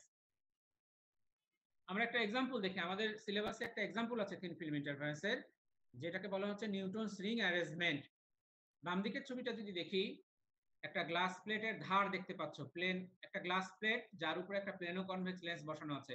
Plano convex lens হচ্ছে একটা সলিড ফুটবল চিন্তা করতে পারো, সলিড ফাঁপা না, তার নিচের থেকে একটা অংশ কেটে নেওয়া হয়েছে, তাহলে উপরে একটা তল তৈরি হবে, যে তলটা হবে প্লেন, আর নিচের দিকে একটা গোলাকার তল তৈরি হবে যেটা কনভেক্স, উপর দিক থেকে দেখলে কনভেক্স আকৃতির, তাহলে দুইটা তল এই লেন্সটার, উপরে একটা প্লেন আর নিচে একটা কনভেক্স, এটা কিন্তু 3 ডাইমেনশনালি চিন্তা করতে হবে। আর এই ধরনের একটা লেন্সকে যদি একটা গ্লাস প্লেট মনে করি, আমি একটা টেবিলের উপরে রাখলাম, টেবিলের তলটা প্লেন, 3 ডাইমেনশনালি চিন্তা করো, তাহলে যেই পয়েন্টে এটা টেবিলের টপটাকে টাচ করবে সেই পয়েন্টে এয়ার ফিল্মের থিকনেস হবে 0। এখান থেকে বাইরের দিকে আমি যত বাইরের দিকে যাব ফিল্মের থিকনেসটা ধীরে ধীরে বাড়তে থাকবে। তাহলে আগের ছবিটাতে কি ছিল, ফিল্মের থিকনেস ছিল সমান টি, আর এই ছবিটাতে কি ফিল্মের থিকনেস কিন্তু 3 ডাইমেনশনালি, যেখানে লেন্সটা গ্লাস প্লেটটাকে টাচ করেছে, মনে করি গ্লাস প্লেটটা একটা টেবিলের উপরে রাখা আছে, সেই পয়েন্টে ফিল্মের থিকনেস 0, আর 3 ডাইমেনশনালি যত আমি বাইরের দিকে যাব সেন্ট্রাল পয়েন্ট থেকে ফিল্মের থিকনেসটা বাড়তে থাকবে। তাহলে আগের ফিল্মের সাথে এখানকার এয়ার ফিল্মের পার্থক্যটা এই জায়গায়। তাহলে বাম দিকের ছবিটা যদি দেখো, একটা অংশ রিফ্লেক্টেড হচ্ছে lower surface of the lens থেকে, আর একটা অংশ রিফ্লেক্টেড হচ্ছে upper surface of the glass plate থেকে। তাহলে বাম দিক থেকে যদি দেখে, যদিও আমার মূল সোর্স একটা ছিল, অনেকগুলো ভার্চুয়াল সোর্স আমি পেয়েছি, এই ভার্চুয়াল সোর্স গুলোই কিন্তু নিউটন স্ট্রিং অ্যারেঞ্জমেন্টে কোহেরেন্ট সোর্স হিসেবে কাজ করে। ডান দিকের ছবিটাতে আমি অ্যারেঞ্জমেন্টটা দেখি, একটা সোর্স থাকে, ইউজুয়ালি আমরা মনোক্রোমেটিক সোর্স ইউজ করি, ল্যাবে আমরা ইউজ করেছি, তুমি মনে করার চেষ্টা করো। প্রত্যেকটা মনোক্রোমেটিক সোর্সের সামনে একটা সিঙ্গেল স্লিট থাকে, যেটা ছবিতে দেখানো না, এটা অবশ্যই থাকতে হবে এর সামনে। আলোগুলো কি হবে, ছড়িয়ে যাবে, কিন্তু আমার দরকার প্যারালাল রে, তাহলে কি লাগবে, আইদার এরকম লেন্সের কম্বিনেশন লাগবে, অথবা অ্যাটলিস্ট একটা কনভেক্স লেন্স লাগবে, double convex bio convex lens লাগবে। তাহলে আমি প্যারালাল রে পেলাম। 45 ডিগ্রি অ্যাঙ্গেলে যদি একটা গ্লাস প্লেট রাখি, তাহলে আলোগুলো রিফ্লেক্টেড হয়ে নিচের দিকে আসবে। আর এই ছবিতে বোঝা যাচ্ছে না যদিও, বাম দিকের ছবিতে আমি একটু আগে এক্সপ্লেন করেছি, নিচ থেকে আবার রিফ্লেক্টেড হয়ে উপরের দিকে যাবে। উপর থেকে আমি টেলিস্কোপে এখানে চোখ রেখে এখানে ফ্রিঞ্জ দেখতে পাবো। তাহলে যেই পয়েন্টে এখানে ফ্রিঞ্জ গুলো হবে সার্কুলার, যেই পয়েন্টে লেন্সটা গ্লাস প্লেটকে টাচ করেছে সেখানে যে সার্কেলটা তৈরি হবে সেটা হবে একটা ব্ল্যাক সার্কেল, যেটা পরে আমরা দেখাবো, এবং তারপরে একটা ব্রাইট সার্কেল, তারপরে আবার ব্ল্যাক সার্কেল, আবার ব্রাইট সার্কেল, একটা আবার ব্ল্যাক সার্কেল, এইভাবে চলতে থাকবে। এই ধরনের ফ্রিঞ্জকে আমরা বলি সার্কুলার ফ্রিঞ্জ। তাহলে কোহেরেন্ট সোর্সের আমরা কয়টা এক্সাম্পল দেখলাম, ইয়ংস ডাবল স্লিট অ্যারেঞ্জমেন্ট, ফ্রেনলেস বাইপ্রিজম, এরপরে থিন ফিল্ম ইন্টারফারেন্সের আমরা থিন ফিল্ম ইউজ করলাম, যেটা থিকনেস ছিল টি এবং থিকনেসটা সমান ছিল। এটা রিফ্লেক্টেড রেগুলার জন্য হতে পারে, আবার ট্রান্সমিটেড রেগুলার জন্য হতে পারে একইভাবে। এবং এই ধরনের একটা এক্সাম্পল দেখলাম থিন ফিল্ম ইউজ করে, যেটার নাম হচ্ছে নিউটন স্ট্রিং অ্যারেঞ্জমেন্ট, যেখানে যদিও আমরা একটা মূল সোর্স ইউজ করি, কিন্তু উপরের দিক থেকে দেখলে মনে হবে যে আলোগুলো দুইটা জায়গা থেকে আসছে, আসলে এই রে দুটোই আসলে ভার্চুয়াল সোর্সের কাজ করে এবং ইন্টারফারেন্স নামক ঘটনাটা ঘটায়। তাহলে প্রথমে আমরা এখন আমরা থিওরিতে যাই বা কিছু ইকুয়েশন নিয়ে কথাবার্তা বলি। এই অ্যারেঞ্জমেন্টটা কি অ্যারেঞ্জমেন্ট তোমাদেরকে না বললেও তোমরা বুঝতে পারছো, ইয়ংস ডাবল স্লিট অ্যারেঞ্জমেন্ট। প্রথমে একটা স্লিট আছে এস, তার সামনে একটা সোর্স ছিল যেটা ছবিতে দেখানো নাই, এবং এই সিঙ্গেল স্লিট দিয়ে ওয়েভ ফ্রন্ট গুলো পাস করার পরে সামনে দুইটা ছিদ্র আছে এ এবং বি, যাদের মধ্যে সেপারেশনটা হচ্ছে ছোট হাতের ডি। এখানে একটা ডাবল স্লিট আছে, এবং এ দিয়ে যে ওয়েভটা যাচ্ছে সেটাকে আমরা বলছি y1, আর বি দিয়ে যে ওয়েভটা যাচ্ছে সেটাকে বলছি y2। এবং মনে করি এই ওয়েভ দুইটা একটা স্ক্রিন, যেটা এ এবং বি এই ভার্চুয়াল সোর্স থেকে ডি পরিমাণ, বড় হাতের ডি পরিমাণ দূরত্বে অবস্থিত, সেই স্ক্রিনের উপরে পি পয়েন্টে সুপার ইম্পোজ করছে। পি কিন্তু একটা আরবিটারি পয়েন্ট, আমাদের মাথায় রাখতে হবে, যেটা সি এর উপরের দিকে হতে পারে, সি এর নিচের দিকে হতে পারে, এমনকি সি এর উপরেও হতে পারে। তাহলে পি স্ক্রিনের উপরে একটা আরবিটারি পয়েন্ট, যেখানে দুইটা ওয়েভ y1 এবং y2 একটার উপর একটা সুপার ইম্পোজ করছে। এই দুইটা y1 এবং y2 যদি সি এর উপরে সুপার ইম্পোজ করতো, তাহলে কিন্তু সিটাকে আমরা সেন্ট্রাল পয়েন্ট বলতাম। আচ্ছা, তাহলে সবচেয়ে সহজ ওয়েভের ইকুয়েশন কি, sin ওমেগা টি, এ sin ওমেগা টি। এ হচ্ছে অ্যামপ্লিটিউড আর sin ওমেগা টি আমরা জানি। y2 হচ্ছে আরেকটা ওয়েভ, যেটা এটাও সাইনোসয়েডাল ওয়েভ, শুধু আগেরটার সাথে পার্থক্য আছে একটু ফেজের পার্থক্য আছে, ডেল্টা পরিমাণ। তাহলে রেজাল্টেন্ট ওয়েভটা হবে y1 plus y2 3d of superposition থেকে আমরা জানি, যেটা একটু আগে আমরা এক্সপ্লেন করেছি। তাহলে দুটাকে আমরা যদি সাম করে দেই, তারপরে দ্বিতীয়টাকে যদি sin a প্লাস b এর সূত্রে আমরা ভাঙাই, তাহলে আমরা y সমান সমান a sin omega t into 1 plus cos delta plus A cos omega t sign delta পাবো। এটাকে সিম্পলিফাই করার জন্য আমরা এ ইন্টু 1 প্লাস কস ডেল্টাকে আর কস থিটা ধরলাম, আর এ সাইন ডেল্টাকে আর সাইন থিটা ধরলাম। এগুলো যদি আমরা উপরের লাইনে বসাই দেই তাহলে আমরা y সমান সমান পাবো আর sine omega t plus theta. তাহলে রেজাল্টেন্ট যে ওয়েভটা তৈরি হলো, যে রেজাল্টেন্ট y তৈরি হলো y সমান y প্লাস y2 করার পরে, সেটাও কিন্তু একটা ওই y1 এবং y2 এর মতনই সাইনোসয়েডাল ওয়েভ, যেটা অ্যামপ্লিটিউড হচ্ছে বড় হাতের আর। 1 নাম্বার এবং 2 নাম্বার আমরা দিয়েছিলাম, যেটা আমরা ধরেছিলাম সিম্পলিফাই করার জন্য a into 1 plus cos delta সমান r cos থিটা আর a sin ডেল্টা সমান r sin থিটা। এটার বাম দিকে যদি স্কয়ার করে দিয়ে যোগ করি তাহলে আমরা পাবো r square sin square theta plus r square cos square theta. এটা যদি আমরা করি তাহলে sin স্কয়ার থিটা আর cos স্কয়ার থিটা আমরা কমন নিতে পারবো, তাহলে r স্কয়ার পাবো। তাহলে r স্কয়ার সমান সমান আমরা পাবো 4a square cos square delta by 2। আর স্কয়ারটা কি? অ্যামপ্লিটিউডের স্কয়ার। আমরা জানি যে কোনো ওয়েভের ইন্টেন্সিটি হচ্ছে অ্যামপ্লিটিউড স্কয়ারের সাথে প্রপোর্শনাল, সমানুপাতিক। যদি এখানে সমান চিহ্ন দিয়ে দেখানো হয়েছে, আমরা যদি ধরে নেই যে সমানুপাতিক কনস্ট্যান্টের মান 1, তাহলে আমরা লিখতে পারি i সমান সমান r স্কয়ার। তাহলে যে রেজাল্টেন্ট পি পয়েন্টে হবে সেই ইন্টেন্সিটি আমরা লিখতে পারি 4a square cos square delta by 2। এখন এটা মিনিমাম ইন্টেন্সিটি হবে না ম্যাক্সিমাম ইন্টেন্সিটি হবে, সেটা আমরা একটু পরে আসছি। তাহলে আমরা মনে রাখবো i সমান সমান আমরা পেলাম 4a square cos square delta by 2। এখন আমরা যদি মনে করি ডেল্টা সমান 0, 2s পাই, 4 পাই, 6 পাই, তাহলে i সমান সমান হবে 4a স্কয়ার, কারণ cos স্কয়ারের সাথে যে টার্মটা সেই টার্মটার মান হবে 1। আবার ডেল্টা সমান সমান যদি পাই, 3 পাই, 5 পাই, 7 পাই এগুলো হয়, তাহলে এইটুকু হবে 0। তাহলে এইটুকু 0 হওয়ার অর্থ হচ্ছে i 0 হওয়া, যেটাকে আমরা ডিস্ট্রাকটিভ ইন্টারফারেন্স বলছি। আচ্ছা, আমরা একটু আগে পাথ ডিফারেন্স আর ফেজ ডিফারেন্সের সম্পর্ক নিয়ে কথাবার্তা বলছিলাম। আমরা যদি ফেজ ডিফারেন্স জানি, আমরা পাথ ডিফারেন্স বের করতে পারবো। তাহলে 0 ফেজ ডিফারেন্স হওয়া মানে 0 পাথ ডিফারেন্স হওয়া দুইটা ওয়েভের মধ্যে। টুয়াইস পাই পরিমাণ ফেজ ডিফারেন্স হওয়া মানে ল্যামডা পরিমাণ পাথ ডিফারেন্স হওয়া। 4 পাই পরিমাণ ফেজ ডিফারেন্স হওয়া মানে 2 ল্যামডা পরিমাণ পাথ ডিফারেন্স হওয়া। তাহলে আমরা এখন সহজভাবে বলতে পারি যে দুইটা ওয়েভের মধ্যে পাথ ডিফারেন্স যদি 0 টুয়াইস পাই 4 পাই অথবা n ল্যামডা হয়, তখন আমরা পাবো ম্যাক্সিমাম ইন্টেন্সিটি, যেখানে i হবে 4a স্কয়ার, যেখানে n এর মান হচ্ছে 0, 1, 2, 3 এগুলো এখানে কিন্তু লেখা নাই।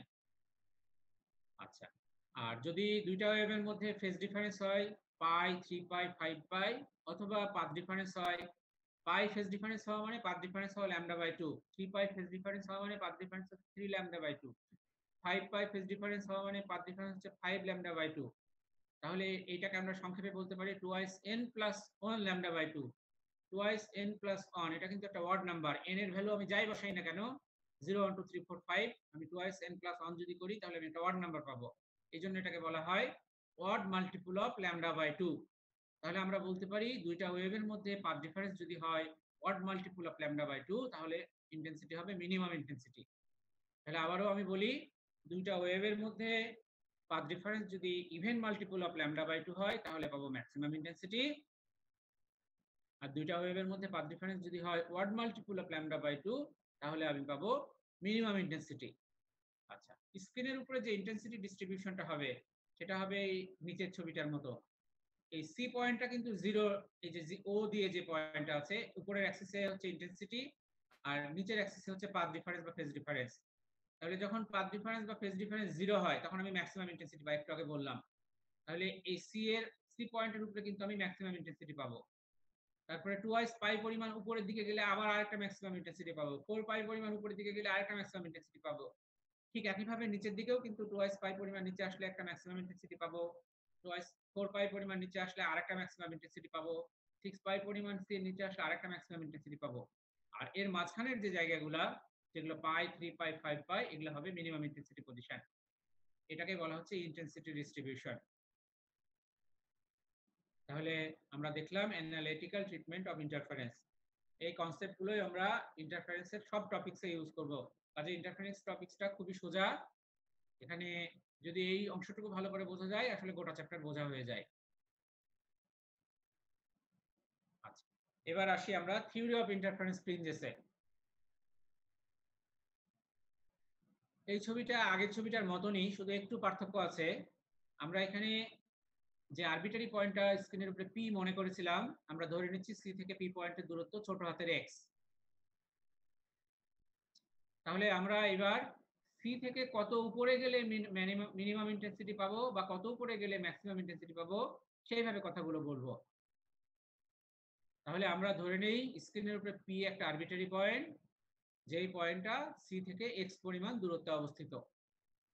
আমরা এখানে দুইটা প্যারালাল লাইন টেনেছি ড্যাশ দিয়ে, এবং যেটা স্ক্রিনের উপরে এ কিউ আর বি আর ড্যাশ লাইন, এটার উদ্দেশ্যটা হচ্ছে যে আমি যদি লিখি এপি স্কোয়ার, এপি এখানে কিন্তু একটা সমকোণী ত্রিভুজ, দেখো এপি কিউ, তাহলে আমরা এই অতিভুজ এপি স্কোয়ার সমান সমান লিখতে পারি পি কিউ স্কোয়ার প্লাস এ কিউ স্কোয়ার। আবার বিপি অতিভুজ স্কোয়ার সমান সমান লিখতে পারি বি আর স্কোয়ার প্লাস আর পি স্কোয়ার। এখানে এ কিউ আর বি আর এগুলো কিন্তু হচ্ছে ভার্চুয়াল সোর্স থেকে স্ক্রিনের যে দূরত্ব, যেটাকে আমরা বড় হাতে ডি দিয়ে ডিনোট করে থাকি। আর এ আর বি এর মাঝখানে যে দূরত্ব, সেটাকে কিন্তু ছোট হাতে ডি দিয়ে ডিনোট করি। তাহলে আমরা পি কিউ কে বলতে পারি পি থেকে কিউ পর্যন্ত, যেহেতু আমরা পি সি থেকে পি পর্যন্ত দূরত্বটাকে এক্স ধরে নিচ্ছি, তাহলে এটাকে বলতে পারি X minus D by two. যেহেতু ডি এর অর্ধেকটা উপরের দিকে আছে, অর্ধেকটা নিচের দিকে আছে ছোট হাতের ডি এর, তাহলে এটা হচ্ছে X minus D by two, আর পি আরটা হচ্ছে X plus D by two. এখন আমি যদি বিপি স্কোয়ার লিখি, তাহলে আমি লিখতে পারি P R square minus plus আর বি স্কোয়ার। আর যদি এপি স্কোয়ার লিখি, তাহলে আমি লিখতে পারি এপি স্কোয়ার সমান সমান A Q square plus Q P square. তারপরে এই দুইটাকে যদি বিয়োগ করি, তাহলে আমরা পাবো BP square minus AP square সমান সমান টুয়াইস এক্স ডি, এখানে ছোট হাতের ডি, টুয়াইস এক্স ডি। তাহলে BP square minus AP square সমান আমি লিখতে পারি বিপি প্লাস এপি আর বিপি মাইনাস এপি। তাহলে বিপি মাইনাস এপি কি হবে? বিপি মাইনাস এপি কিন্তু পাথ ডিফারেন্স। ছবিতে দেখো দুইটা ওয়েভ, যেটা এ থেকে গিয়ে পি এর উপরে পড়লো এবং বি থেকে গিয়ে পি এর উপরে পড়লো, এই দুইটার মধ্যে যে পাথ ডিফারেন্স, সেটা কিন্তু বিপি মাইনাস এপি। তাহলে বিপি মাইনাস এপি সমান সমান আমরা লিখতে পারি 2xd by BP plus AP. এখন একটা জিনিস খেয়াল করতে হবে যে স্ক্রিনের দূরত্ব কিন্তু অনেক অনেক দূরে বড় হাতের ডি। তার মানে ছবিতে যেরকম মনে হচ্ছে যে বিপি এপি বড় হাতের ডি এগুলোর মধ্যে অনেক পার্থক্য, আসলে ব্যাপারটা তা না। যদিও বিপি এবং এপির মধ্যে পাথ ডিফারেন্স, পাথ লেন্থটা সমান না, কিন্তু এগুলো প্রায় ডি এর সমান, বড় হাতের ডি এর সমান। কাজে আমরা অ্যাপ্রক্সিমেটলি বিপি এপি এগুলোকে বড় হাতের ডি লিখতে পারি। তাহলে আমরা বিপি প্লাস এপি কে টুয়াইস ডি লিখতে পারি অ্যাপ্রক্সিমেটলি। তাহলে path difference BP minus AP সমান সমান আমরা এক্স ছোট হাতের ডি বাই বড় হাতের ডি লিখতে পারি। তাহলে পাথ ডিফারেন্স যদি জানি, আমি ফেজ ডিফারেন্স বের করতে পারবো, যেটাকে টুয়াইস পাই বাই ল্যামডা দিয়ে গুণ করে দিলে ফেজ ডিফারেন্স হবে। এরপরে আমরা দুইটা কেস দেখব। প্রথমটাকে আমরা বলছি কনস্ট্রাকটিভ ইন্টারফারেন্স কেস 1 অথবা ব্রাইট ফ্রিঞ্জ অথবা ম্যাক্সিমাম ইন্টেন্সিটি। আর দ্বিতীয়টাকে আমরা বলবো কেস 2, যেটাকে বলবো dark fringe, destructive interference, minimum intensity. আচ্ছা, ব্রাইট ফ্রিঞ্জের শর্ত কি বা ম্যাক্সিমাম ইন্টেন্সিটির শর্ত কি আমরা একটু আগে বের করেছি। আমরা জানি যখন ল্যামডা বাই 2 এর ইভেন মাল্টিপল হয় তখন হয় ব্রাইট ফ্রিঞ্জ, আর যখন ল্যামডা বাই 2 এর অড মাল্টিপল হয় পাথ ডিফারেন্স, তখন হয় ডার্ক ফ্রিঞ্জ। তাহলে অড মাল্টিপল হলে ডার্ক ফ্রিঞ্জ আর ইভেন মাল্টিপল হলে ব্রাইট ফ্রিঞ্জ। তাহলে এখন আমরা যে পাথ ডিফারেন্স বের করলাম সেটা হচ্ছে xd বাই d। তাহলে ব্রাইট ফ্রিঞ্জ হলে xd বাই d সমান সমান হবে n ল্যামডা, যেখানে n এর মান 0 1 2 3 বসাতে পারি, বা x সমান সমান আমরা লিখতে পারি n lambda d by d। এখানে মনে রাখতে হবে x কিন্তু দূরত্ব। তাহলে আমি যদি n এর মান 0 বসাই, তাহলে x দূরত্বটা কত হবে? 0 হবে। তাহলে এখান থেকে বোঝা যায় যে তাহলে p পয়েন্টটা তখন কোথায় আসবে? c এর উপরে আসবে। তাহলে এখান থেকে বুঝতে পারছি যে এই সেন্ট্রাল পয়েন্টটা কিন্তু ব্রাইট ফ্রিঞ্জের জন্য, কারণ এই ইকুয়েশনই আমাকে বলে দিচ্ছে, কারণ x সমান সমান 0 করা সম্ভব। x সমান সমান 0 করার অর্থ হচ্ছে p পয়েন্টটা c এর উপরে আসলো। এটা কার জন্য পেলাম? ব্রাইটের জন্য পেলাম। আচ্ছা, তারপরের ব্রাইটটা কোথায় পাবো? যদি আমি n সমান 1 বসাই, সেটাকে আমরা x1 বলছি। তাহলে n সমান 1 বসালে হয়ে যাবে 1 গুণিত lambda d by d। n সমান 2 বসালে দ্বিতীয় ব্রাইটের দূরত্ব পাবো, যেটাকে বলছি x2 2 lambda by d by d। n সমান 3 বসালে তৃতীয় ব্রাইটটা পাবো, যেটা হচ্ছে 3 lambda by d by d। এটা স্ক্রিনের উপরের দিকেও যেরকম হবে, এই c এর নিচের দিকেও সেরকম হবে। তাহলে আমরা একটা মজার জিনিস দেখি, যে কোনো দুইটা ব্রাইটের মধ্যে যে দূরত্ব x2 - x1 করি বা x3 - x2 করি সেটা কিন্তু সমান, সেটা হচ্ছে ল্যামডা ডি বাই ডি। ঠিক একইভাবে আমরা দুইটা ডার্ক ফ্রিঞ্জের মধ্যে দূরত্ব আমরা বের করতে পারবো। তাহলে ডার্ক ফ্রিঞ্জ কখন হবে? যখন odd multiple of lambda by 2 হবে। তাহলে এখানে আমরা একটা জিনিস দেখি, n যদি 0 বসাই, যেটাকে x0 বলছি, তাহলে কিন্তু আমরা একটা দূরত্ব পাচ্ছি। 0 করা সম্ভব হচ্ছে না। তাহলে সি পয়েন্টটা কিন্তু কখনোই ডার্ক হবে না। ইকুয়েশনই আমাকে বলে দিচ্ছে সি পয়েন্ট অবশ্যই ব্রাইট। তার মানে এটা একটা নির্দিষ্ট দূরত্বে অবস্থিত। আচ্ছা, তাহলে একইভাবে আমি যদি প্রত্যেকটা dark, first dark, second dark, third dark এভাবে বের করি এবং এদের যে কোনো পরপর দুইটার মাঝখানে দূরত্ব বের করি, তাহলেও আমরা পাবো ল্যামডা ডি বাই ডি। এটা আগে আমরা যেটা ব্রাইটের জন্য পেয়েছিলাম এটা তার সমান। তার মানে এইভাবে স্ক্রিনের উপরে যদি অল্টারনেট ডার্ক আর ব্রাইট ব্যান্ড তৈরি হয় তাহলে সেটাকে আমরা বলি ফ্রিঞ্জ, যেটা এই যে এই ছবিটাতে দেখতে পাচ্ছ। তাহলে এখন আমরা যে দূরত্বটা নিয়ে কথা বললাম, দুইটা ব্রাইটের মাঝখানের যে দূরত্ব, সেটাকে আসলে বলা হচ্ছে কি ফ্রিঞ্জ ওয়াইড, যেটাকে আমরা বিটা দিয়ে ডিনোট করি। তাহলে ফ্রিঞ্জ ওয়াইড হচ্ছে ল্যামডা বড় হাতের ডি বাই ছোট হাতের ডি। তাহলে ফ্রিঞ্জ ওয়াইড তার ব্যান্ড ওয়াইডের মধ্যে সম্পর্ক কি? আমরা যেহেতু দূরত্বটা একটা ব্রাইটের মাঝখান থেকে আরেকটা ব্রাইট পর্যন্ত নিয়েছিলাম, কাজে এই ডার্কের উপরের দিকে অর্ধেকটা ব্রাইট আছে, নিচের দিকে অর্ধেকটা ব্রাইট আছে, আসলে দুইটা ব্যান্ডের সমান দূরত্ব। তাহলে ফ্রিঞ্জ ওয়েডকে 2 দিয়ে ভাগ করলে যেটা হবে সেটা হচ্ছে ব্যান্ড ওয়েড, এটা মাথায় রাখতে হবে।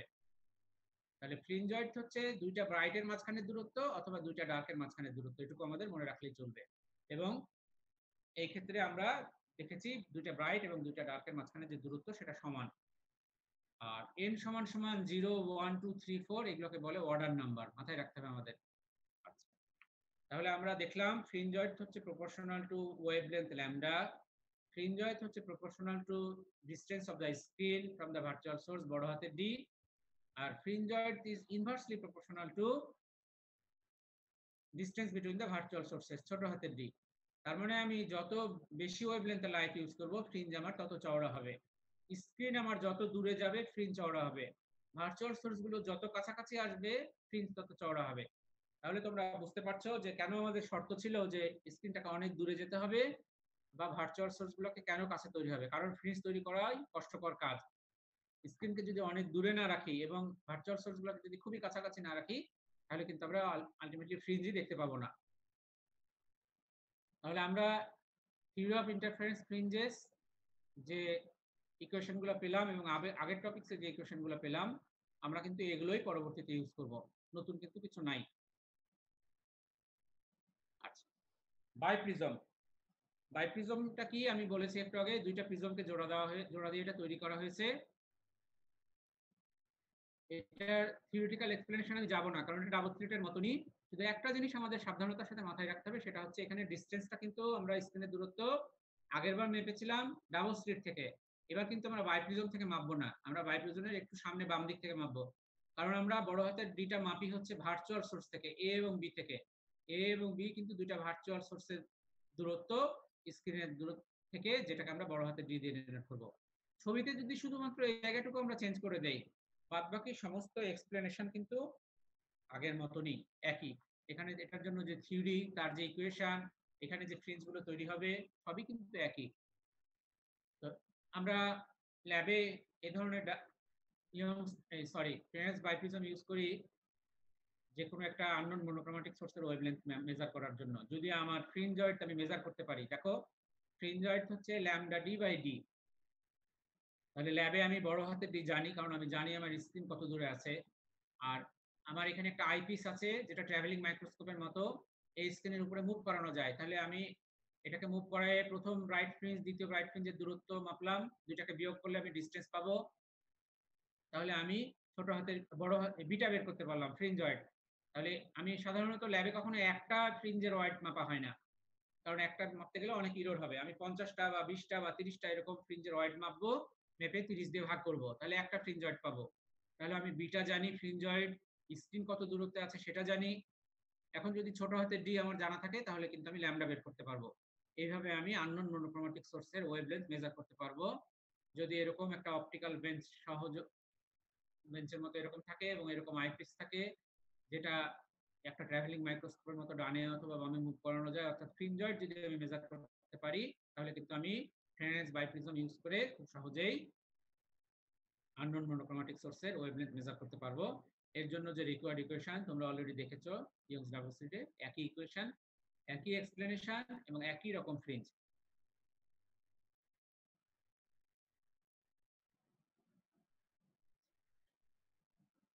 এখন আমরা জেনারেল ইকুয়েশন বের করব থিন ফিল্ম ইন্টারফারেন্সের জন্য, যেটাকে আমরা নিউটনস রিং এ ইউজ করব।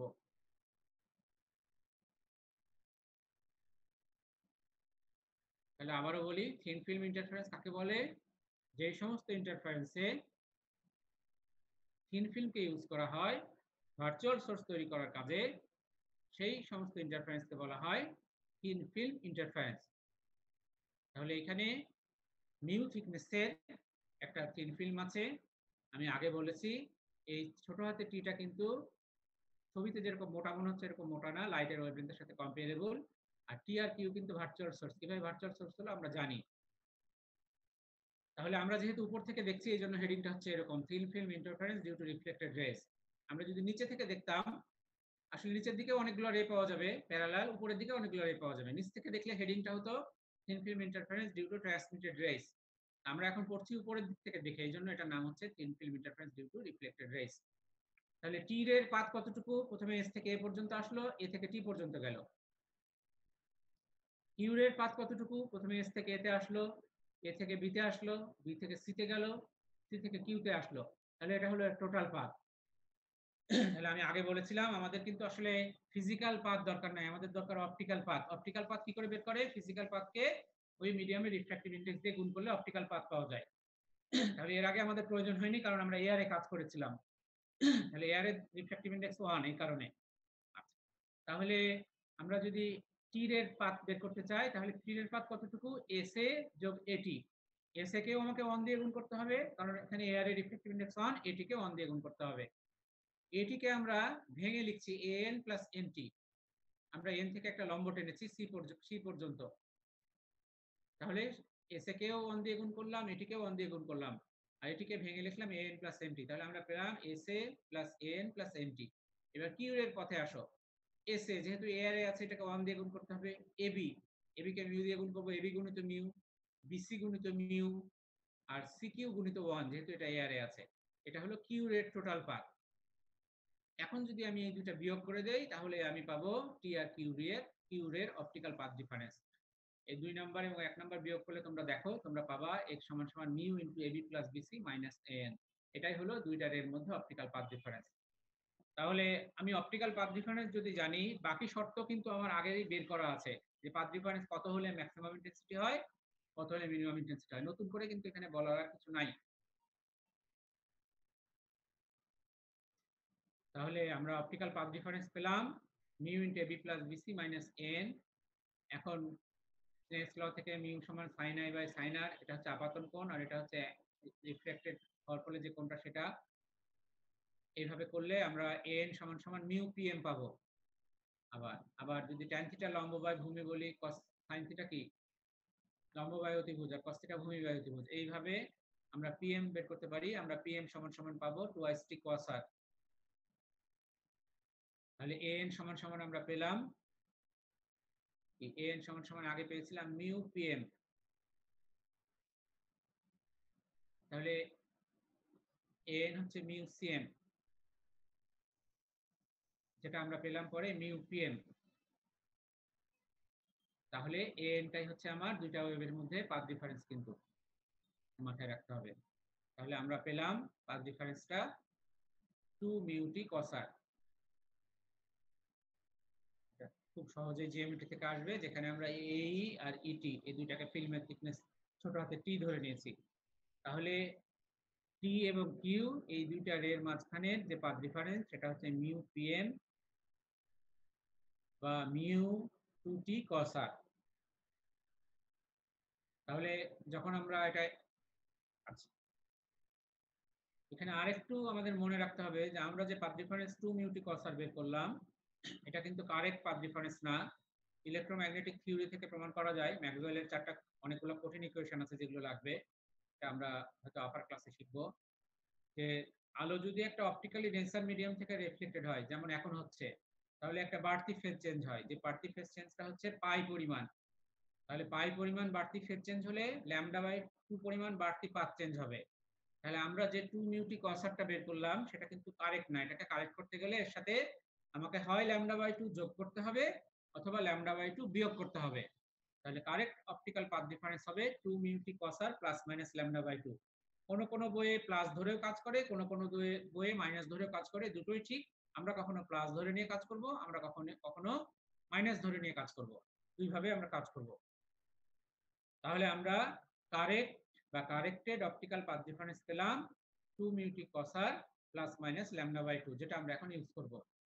তাহলে এখন আমরা শুধু মাইনাস চিহ্নটাই কনসিডার করছি। 2 মিউটি কসার মাইনাস λ/2। আমরা জানি ব্রাইট ফ্রিঞ্জ বা কনস্ট্রাকটিভ ইন্টারফারেন্সের শর্ত হচ্ছে এটা সমান সমান হবে n ল্যামডা। তাহলে 2 মিউটি কসার সমান সমান λ/2 টাকে যদি ডান দিকে পার করে দেই তাহলে 2n + 1 λ/2 হলো। আর ডার্ক ফ্রিঞ্জের জন্য আমরা জানি অপটিক্যাল পাথ ডিফারেন্স সমান সমান 2n + 1 λ/2। এটা যদি আমরা বসাই দেই তাহলে আমরা ডার্ক ফ্রিঞ্জের শর্ত পেলাম 2 মিউটি কসার সমান সমান n ল্যামডা। তাহলে আমরা আবারও মাথায় রাখি, আমরা যদি thin film interference due to reflected ray এইভাবে যদি আমি কাজ করি, ল্যাবে যেভাবে আমরা কাজ করি নিউটন স্প্রিং এক্সপেরিমেন্টে, তাহলে আমরা ব্রাইট ফ্রিঞ্জের বা কনস্ট্রাকটিভ ইন্টারফারেন্সের যে শর্ত ইউজ করব সেটা হচ্ছে 2 মিউটি কসার সমান সমান 2n + 1 λ/2। আর ডার্ক ফ্রিঞ্জ বা ডিস্ট্রাকটিভ ইন্টারফারেন্সের যে শর্ত আমরা ইউজ করব সেটা হচ্ছে 2 মিউটি কসার সমান সমান n ল্যামডা। দুইটা আমাদের মাথায় রাখতে হবে। তাহলে ডার্ক ফ্রিঞ্জের শর্ত হচ্ছে 2 মিউটি কসার সমান সমান n ল্যামডা। এখানে বলা হয় নাই, এটা কিন্তু ছিল দেখো ইকুয়েশনে n + 1 ল্যামডা। n যেহেতু একটা আরবিটারি নাম্বার, কাজে n + 1 কে আমরা n ল্যামডা n লিখতে পারি। এইজন্য 2 মিউটি কসার সমান সমান n ল্যামডা হয়েছে। একইভাবে এখানে নতুন কিছু আর বোঝার নাই। আমরা হেডিং দিতে পারি, যদি আমরা নিচের দিক থেকে দেখি thin film interference due to transmitted rays. তাহলে আমরা যদি আর রে আর কিউ রে এর পাথটা আমরা ফলো করি তাহলে আর রে এর পাথ কতটুকু, এস থেকে এ পর্যন্ত, এ থেকে বি পর্যন্ত, বি থেকে আর পর্যন্ত। কিউ এর পথ কতটুকু, এস এ যোগ এ বি যোগ বিসি যোগ সিডি যোগ ডি কিউ। তারপরে আমার করসপন্ডিং রিফ্র্যাক্টিভ ইন্ডেক্স দিয়ে গুণ করতে হবে, তাহলে অপটিক্যাল পাথ পাবো। তারপরে এই দুইটাকে বিয়োগ করলে আমি পাথ ডিফারেন্স পাবো। এইভাবে যদি পাথ ডিফারেন্স বের করি তাহলে আমরা এখানে দুটো শর্ত বের করতে পারবো আগের মতোই। এখানে কনস্ট্রাকটিভ ইন্টারফারেন্সের শর্ত হবে 2 মিউটি কসার সমান n ল্যামডা, আর ডিস্ট্রাকটিভ ইন্টারফারেন্সের শর্ত হবে 2 মিউটি কসার সমান সমান 2n + 1 λ/2। আমরা ল্যাবে কিন্তু ট্রান্সমিটেডটা করি না, এক্সপেরিমেন্ট করার সময় নিউটন স্প্রিং আমরা উপর থেকে দেখি। আজ আমরা আগের যে দুইটা ইকুয়েশনের কথা বললাম সেটা ইউজ করব, এটা না। এখন আমরা thin film interference due to reflected রেজের যে শর্তগুলো বের করলাম সেই শর্ত ইউজ করে একটা অ্যারেঞ্জমেন্টের কথা বলবো যেটাকে বলা হচ্ছে নিউটন স্প্রিং অ্যারেঞ্জমেন্ট, এবং ওই ইকুয়েশনগুলোই আমরা এখানে ইউজ করব। এখানে নতুন কিছু নাই। বাম দিকের ছবিটা যদি দেখি, একটা গ্লাস প্লেটের উপরে একটা প্লেনো কনভেক্স লেন্স বসানো হয়েছে, তার উপরে 45 ডিগ্রি অ্যাঙ্গেলে একটা গ্লাস প্লেট রাখা আছে। আচ্ছা, আর বাম দিকে একটা সোর্স আছে যেটা এস, তার সামনে একটা স্লিট আছে যেটা ছবিতে নাই। এই রেগুলোকে প্যারালাল করার জন্য এখানে একটা ডাবল কনভেক্স লেন্স ইউজ করা হয়েছে। প্যারালালে আসলো, 45 ডিগ্রি অ্যাঙ্গেলে রাখা গ্লাস প্লেটের উপরে পড়লো, একটা অংশ রিফ্লেক্টেড হয়ে নিচের দিকে আসবে, এবং নিচের দিকে আসার পরে লেন্সের লোয়ার সারফেস আর এই গ্লাস প্লেটের উপরের সারফেস থেকে রিফ্লেক্টেড হয়ে উপরের দিকে যাবে, যেটা উপর থেকে আমরা দেখব, যেটা আপনাকে এম দিয়ে ডিনোট করা হয়েছে। এবং এটাকে একটা ট্রাভেলিং মাইক্রোস্কোপে রাখা থাকে, যেটাকে আমরা ডানে এবং বামে মুভ করাতে পারি। এখানে কি করে ভার্চুয়াল সোর্স তৈরি হলো, ডান দিকের ছবিটাতে বোঝা যাচ্ছে, যেটা আমরা আগে এক্সপ্লেন করেছি। Lower surface of the lens থেকে একটা রিফ্লেক্টেড হয়েছে, আর upper surface of the glass plate আরেকটা রিফ্লেক্টেড হয়েছে। এটা ইউজ করে আমরা এই অ্যারেঞ্জমেন্ট ইউজ করে আমরা তিনটা জিনিস বের করতে পারি। এই প্লেনো কনভেক্স লেন্সের রেডিয়াস অফ কার্ভেচার, যে সোর্স ইউজ করছি তার ওয়েভলেন্থ,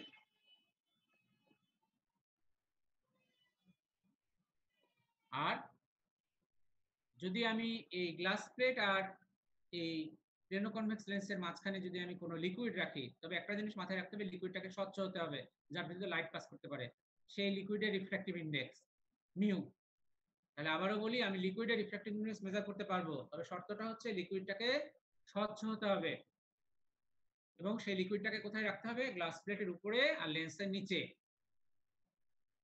একটা ফোঁটা পানি যথেষ্ট যদি আমি পানির রিফ্র্যাক্টিভ ইন্ডেক্স মেজার করতে চাই। তাহলে তিনটা জিনিস এই ধরনের অ্যারেঞ্জমেন্ট দিয়ে আমি মেজার করতে পারি। আবারও বলি, একটা হচ্ছে এই প্লেনো কনভেক্স লেন্সের রেডিয়াস অফ কার্ভেচার, 2 নাম্বার হচ্ছে মনোক্রোমেটিক সোর্সের ওয়েভলেন্থ, আর 3 নাম্বার হচ্ছে লিকুইড রিফ্র্যাক্টিভ ইনডেক্স। তবে এখানে একসাথে তিনটা পারা যাবে না, যে কোনো একটা পারবো, বাকি দুটো আমার জানা থাকতে হবে।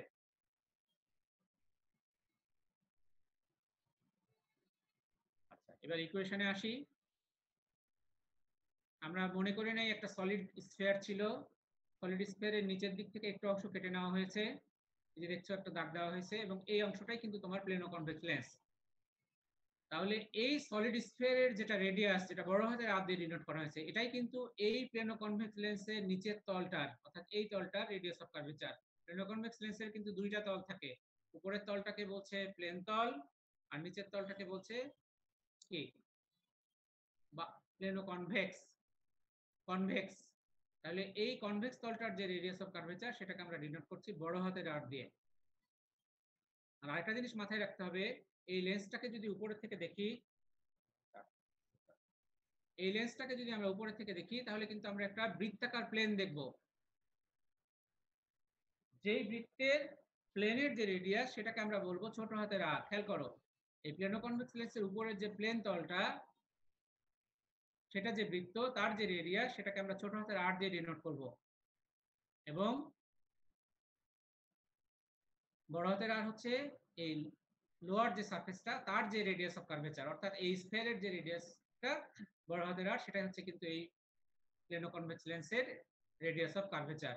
আরেকটা জিনিস আমাদের মাথায় রাখতে হবে, আমার ইন্টারফেরেন্সের জন্য কিন্তু কন্টাক্ট পয়েন্ট থেকে অনেক বেশি দূরে যাওয়ার দরকার নাই। ছবিতে বোঝানোর জন্য এখানে টি দেওয়া হয়েছে, মনে হচ্ছে থিকনেস পি কিউ, এটা অনেক বড়, আসলে এত বড় কিন্তু আমার দরকার নাই। কারণ তোমরা দেখেছিলে কোয়ারেন্ট সোর্সের শর্ত থাকবে, সোর্স দুটোকে থাকতে হবে খুবই কাছাকাছি। এই জন্যই বলেছিলাম যে এর নিচে 1 ফোঁটা পানি রাখলেই হবে, আসলে অনেক দূরে যাওয়ার দরকার নাই।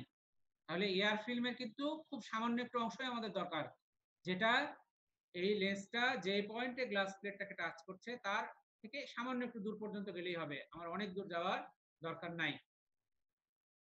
আচ্ছা, তাহলে আমরা এই ছবি থেকে আমরা যদি দেখি, আমরা ইপি গুণিত ইএইচ সমান সমান লিখতে পারি ইও গুণিত এই গোটাটুকু, ই থেকে এই মাথা পর্যন্ত লেন্স, এই স্ফিয়ারটার।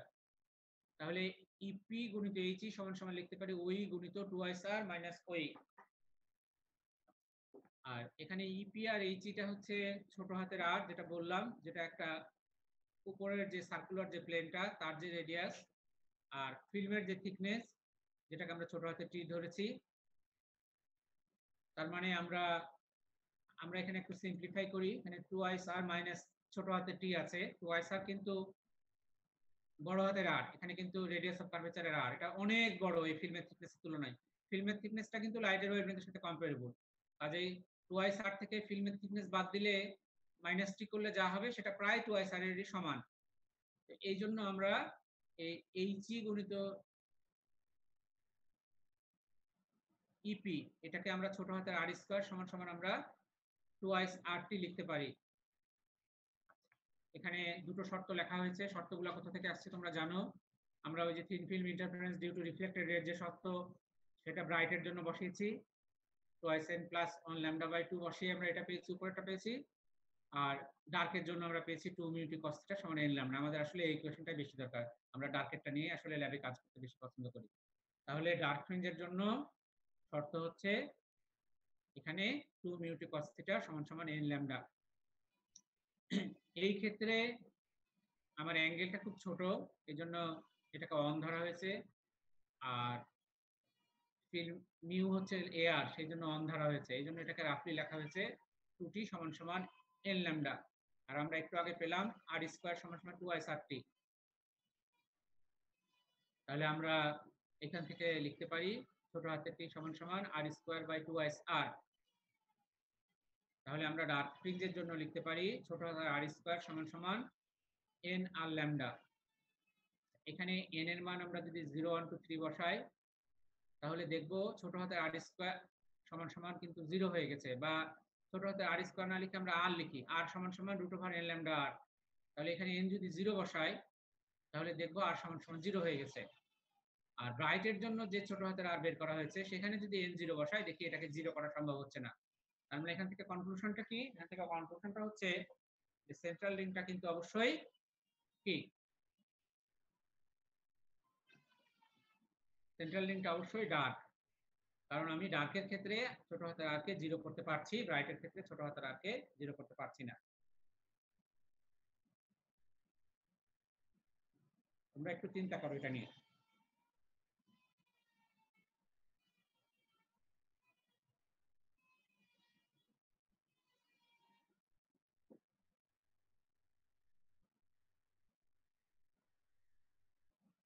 তাহলে আমরা দেখলাম, আমরা যে রিং গুলো দেখবো উপর থেকে বা সার্কুলার ফ্রিঞ্জেস দেখবো, সেখানে তোমাদের ভিতরে একজন কেউ আঁচড় টানছো এরকম করিও না, কারণ এখান থেকে আমার দেখার ব্যবস্থা আছে আঁচড় গুলো কে টানছো, আমি ডিটেক্ট করতে পারবো, অপশন আছে, আচ্ছা এরকম কাজ করো না কেউ।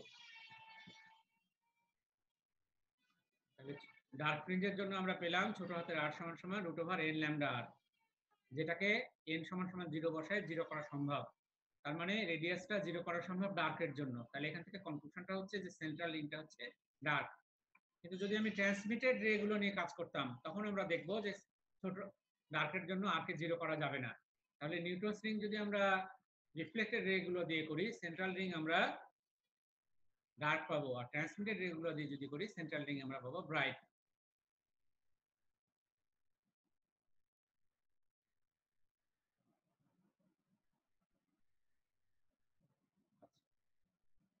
তাহলে আমরা এই ধরনের ফ্রিঞ্জ দেখতে পাবো।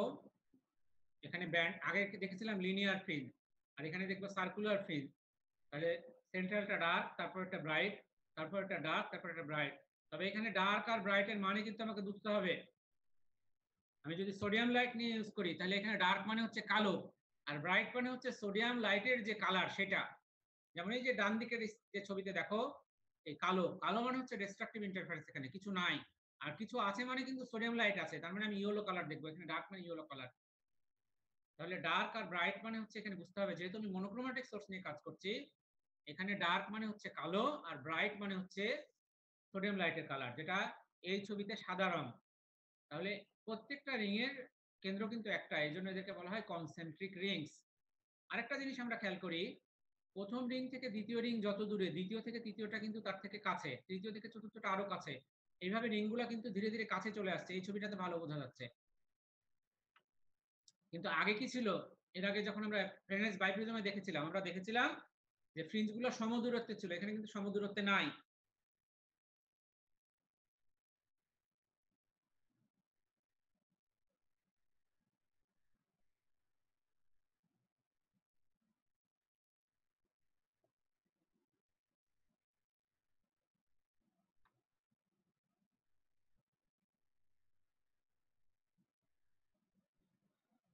তাহলে ডি যদি ডায়ামিটার হয়, তাহলে ছোট হাতের r কে 2 দিয়ে গুণ করলে আমরা পাবো 2√n ল্যামডা r। এটা হলো রিং এর ডায়ামিটার, ডার্ক রিং এর ডায়ামিটার। এখন n এর মান যদি 0 বসাই, তাহলে 0 হবে ডায়ামিটার, প্রথমটা ডায়ামিটার 0, যেটা সেন্ট্রাল রিং বলছি। n এর মান যদি 1 বসাই, তাহলে যেটা হবে d1, সেটা হচ্ছে ফার্স্ট রিং এর ডায়ামিটার। n এর মান 2 বসলে সেকেন্ড রিং এর ডায়ামিটার। এভাবে আমরা বিভিন্ন রিং এর ডায়ামিটার বের করতে পারবো খুব সহজেই। তাহলে ফার্স্ট রিং এর ডায়ামিটার, এটাকে বলবো d সাফিক্স 1, সেটা হচ্ছে 2√λ। সেকেন্ড রিং এর ডায়ামিটার আমি যদি n সমান সমান 2 বসাই দেই, তাহলে পাবো এটা হবে 2√2λ, এইভাবে চলতে থাকবে। আমরা এক কথায় লিখতে পারি n তম রিং এর ডায়ামিটার আমরা লিখতে পারি dn সমান সমান 2√nλ, যেটা তোমরা ল্যাবে ইউজ করো। আমরা ডার্ক রিং এর জন্য n তম রিং এর ডায়ামিটারকে d সাফিক্স n দিয়ে ডিনোট করি, এবং সেটা আমরা লিখতে পারি 2√nλ। তা আমরা এক্সাম্পল হিসাবে দেখি, আমরা 16 তম রিং এর ডায়ামিটার বের করতে গেলে n এর মান 16 বসাতে হবে, আর 9 নম্বর রিং এর ডায়ামিটার বের করতে গেলে n এর মান 9 বসাতে হবে। 16 আর 9 নেওয়া হয়েছে এই কারণে যে এগুলোকে রুট করা যায়। তাহলে d16 আর d9 আমি পেলাম, এটাকে যদি আমি বিয়োগ করি, তাহলে যা পাবো d4 আর d1 যদি বের করি, তাও আমি এই দুটার বিয়োগফল একই পাবো। তার মানে আমি দেখো 16 থেকে 9 নম্বর পর্যন্ত কতগুলো রিং আছে, 10 নম্বর, 11 নম্বর, 12 নম্বর, 13 নম্বর, 14 নম্বর, 15 নম্বর, 6টা রিং আছে। এই 6টা রিং পার হওয়ার পরে আমি 16 নম্বরটা পাবো। এই দূরত্বটাও যতটুকু, 1 থেকে 4 পর্যন্ত কয়টা রিং আছে, 2 নম্বর, 3 নম্বর, 2টা রিং, এই দূরত্বটাও কিন্তু ততটুকুই। তার মানে এখান থেকে আমাকে যদি প্রমাণ করতে বলে যে দেখাও যে যত বাইরের দিকে যাব রিংগুলো সেন্টারে তত কাছাকাছি আসবে, আমি কিন্তু প্রমাণ করতে পারবো। তাহলে এখানে আমি কি পেলাম? সার্কুলার ফ্রিঞ্জেস পেলাম, সেন্ট্রাল রিং আমি ডার্ক পেলাম, আর আমি আরো পেলাম যে বাইরের দিকে যত যাব রিংগুলো খুব কাছাকাছি চলে আসবে। একইভাবে তোমাকে যদি নিউটন রিং ট্রান্সমিটেড রেগুলো দিয়ে করতে বলে তাহলে তোমরা কিন্তু একইভাবে বের করতে পারবে। ওখানেও সার্কুলার ফ্রিঞ্জ হবে, তবে ওখানে সেন্ট্রাল রিং কিন্তু ডার্ক হবে না, ওখানেও রিংগুলো কাছাকাছি আসবে। আচ্ছা, তোমরা অনেকে ল্যাবে কাজ করো, ল্যাবে কাজ করার সুবিধার জন্য আমি এটা একটু এক্সপ্লেন করছি, যেহেতু থিওরির উপরে বেস করে ল্যাবগুলো ডিজাইন করা হয়েছে। আমরা ডান দিকের ছবিতে যে ফ্রিঞ্জ দেখছি সার্কুলার ফ্রিঞ্জ, এর উপর দিয়ে একটা দাগ টানা হয়েছে, দেখো এই দাগটা কিন্তু ফ্রিঞ্জের ডায়ামিটার বরাবর গেছে এবং সেন্টার দিয়ে পাস করেছে। আমি যদি এই ডায়ামিটারের মনে করি 3 নাম্বার রিং এর ডায়ামিটার মাপবো, তাহলে উপর থেকে দেখে এই 3 এর লেফট থেকে 3 এর রাইট পর্যন্ত এই দুইটা দূরত্ব যদি বিয়োগফল করি, যেটা আমরা যে এই ছবিতে দেখতে পাচ্ছি, এটা কিন্তু এখানে কিন্তু সামনে সোর্স থাকে একটা, এটা কিন্তু একটা লেন্স সামনে যেটা দেখছো, তাহলে প্যারালাল তৈরি হলো। আর ভিতরে যেটা দেখছো এটা কিন্তু 45 ডিগ্রি অ্যাঙ্গেলের গ্লাস প্লেট, এখান থেকে কিন্তু নিচে আসবে, প্লেনোকনভেক্স লেন্সটা কিন্তু নিচে আছে টেবিলের উপরে, এই যে এরকম জায়গায় মাউসের মাথা যেখানে আছে এখন, আর উপর থেকে কিন্তু চোখ রেখে তোমরা দেখছো।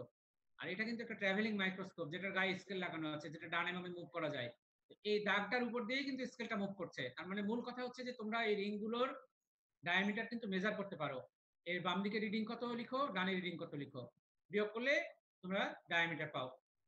তাহলে আমরা এখানে যে ইকুয়েশন ইউজ করি সেটা হচ্ছে rn স্কয়ার সমান সমান n ল্যামডা r, যদি আমরা রেডিয়াস নিয়ে কাজ করি আমরা rn সমান সমান dn/2 যদি বসাই ডায়ামিটারের অর্ধেক, তাহলে আমরা dn স্কয়ার সমান সমান আমরা পাই 4n ল্যামডা r।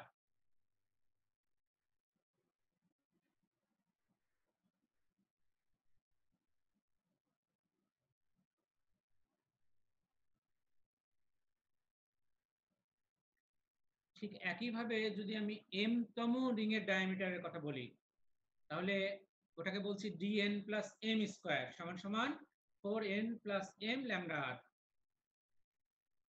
তাহলে মনে করি আমি 2 নম্বর রিং এর ডায়ামিটার মেপেছি, যেটাকে বলছি d2, আর মনে করি আমি 6 নম্বর রিং এর ডায়ামিটার মেপেছি, যেটাকে বলছি d6। তাহলে d2টা হচ্ছে dn আর d6 টা হচ্ছে dn প্লাস m। তাহলে m কত হবে? 6 থেকে 2 বাদ দিলে 4 হয়, তাহলে m হবে 4। তাহলে আমি dn মেপেছি, dm মেপেছি, আর m হচ্ছে 4। এই প্যারামিটারগুলো যদি আমি এই ইকুয়েশনে বসাই দেই, যেটা 3 নাম্বার ইকুয়েশন স্ক্রিনে দেখতে পাচ্ছ, তাহলে আমি m জানি 4, dn প্লাস m আমি d6 মেপেছি, d2 মেপেছি, আর রেডিয়াস অফ কার্ভেচার যদি আমার জানা থাকে বড় হাতের r, তাহলে কিন্তু আমি এই সোর্সে ওয়েভলেন্থ ল্যামডা মেজার করতে পারবো খুব সহজেই। অথবা আমাকে যদি বড় হাতের r মেজার করতে বলে লেন্সের রেডিয়াস অফ কার্ভেচার, তাহলে কিন্তু আমার রেডিয়াস ওয়েভলেন্থ জানা থাকতে হবে। তাহলে ওয়েভলেন্থ জানা থাকলে আমি রেডিয়াস অফ কার্ভেচার মেজার করতে পারবো, আর রেডিয়াস অফ কার্ভেচার যদি জানা থাকে তাহলে আমি ওয়েভলেন্থ মেজার করতে পারবো। তাহলে এর জন্য আমার কি দরকার? যে সার্কুলার ফ্রিঞ্জগুলো তৈরি হবে বা রিংগুলো আমি দেখতে পাবো, তার যে কোনো দুটো রিং এর ডায়ামিটার দরকার। দুটো রিং এর ডায়ামিটার পেলেই ল্যামডা সমান সমান dn plus m square minus dn square by 4mr, এই ইকুয়েশনে আমি বসাই দিলেই আমি মনোক্রোমেটিক সোর্সের ওয়েভলেন্থ খুব সহজে আমি মেজার করে ফেলতে পারবো। তোমরা যারা ল্যাবে এক্সপেরিমেন্ট করেছো তারা দেখেছো আমরা এইভাবে সাধারণত কাজ করি না, আমরা অনেকগুলো রিং এর ডায়ামিটার মেজার করি। কেন করি সেটার উত্তর আমি এর পরের স্লাইডে দিব। দুটো রিং এর ডায়ামিটার দিয়ে আমরা মেজার করি না, যদিও আমরা মেজার করতে পারি। কেন করি না আমরা গ্রাফিক্যাল মেথডে বের করি, কেন করি সেটা আমরা এখন বলার চেষ্টা করছি। আচ্ছা, তাহলে আমরা একটু আগে যে ইকুয়েশনটা পেলাম dn plus m square minus dmn square সমান সমান 4m ল্যামডা r, এটাকে যদি আমি বলি y is equal to mx, তাহলে দেখো dn plus m square minus dn square এটাকে আমরা y বলতে পারি, আর 4 আর ল্যামডা এটাকে আমরা m বলতে পারি, আর ইকুয়েশনের যে আমার m সেটাকে আমরা x বলতে পারি। m মানে হচ্ছে রিং নাম্বারের পার্থক্য বা রিং নাম্বার। তাহলে আমরা গ্রাফে যখন প্লট করব, একদিকে বসাবো ইন্ডিপেন্ডেন্ট অ্যাক্সিসের দিকে বসাবো রিং নাম্বার, আর ডিপেন্ডেন্ট অ্যাক্সিসের দিকে বসাবো y অ্যাক্সিসের দিকে বসাবো ডায়ামিটার স্কয়ার। তাহলে ইকুয়েশন বলছে এই ইকুয়েশনটা হচ্ছে y is equal to mx এর মতো, তার মানে মূল বিন্দুগামী স্ট্রেট লাইন। তাহলে কেন আমরা ল্যাবে এটা করি? কারণ আমরা 5টা 6টা রিং এর ডায়ামিটার স্কয়ার যদি ওয়াই অ্যাক্সিসের দিকে বসাই আর রিং নাম্বার যদি এক্স অ্যাক্সিসের দিকে বসাই এবং বসানোর পরে এই ডেটা পয়েন্টগুলো যদি আমরা দেখি যে একটা স্ট্রেট লাইনের মতো ফলো করছে, তাহলে কাউকে না জিজ্ঞেস করে আমি বলতে পারবো যে আমার এক্সপেরিমেন্ট ঠিক আছে। এটা 1 নাম্বার কারণ। 2 নাম্বার কারণ হচ্ছে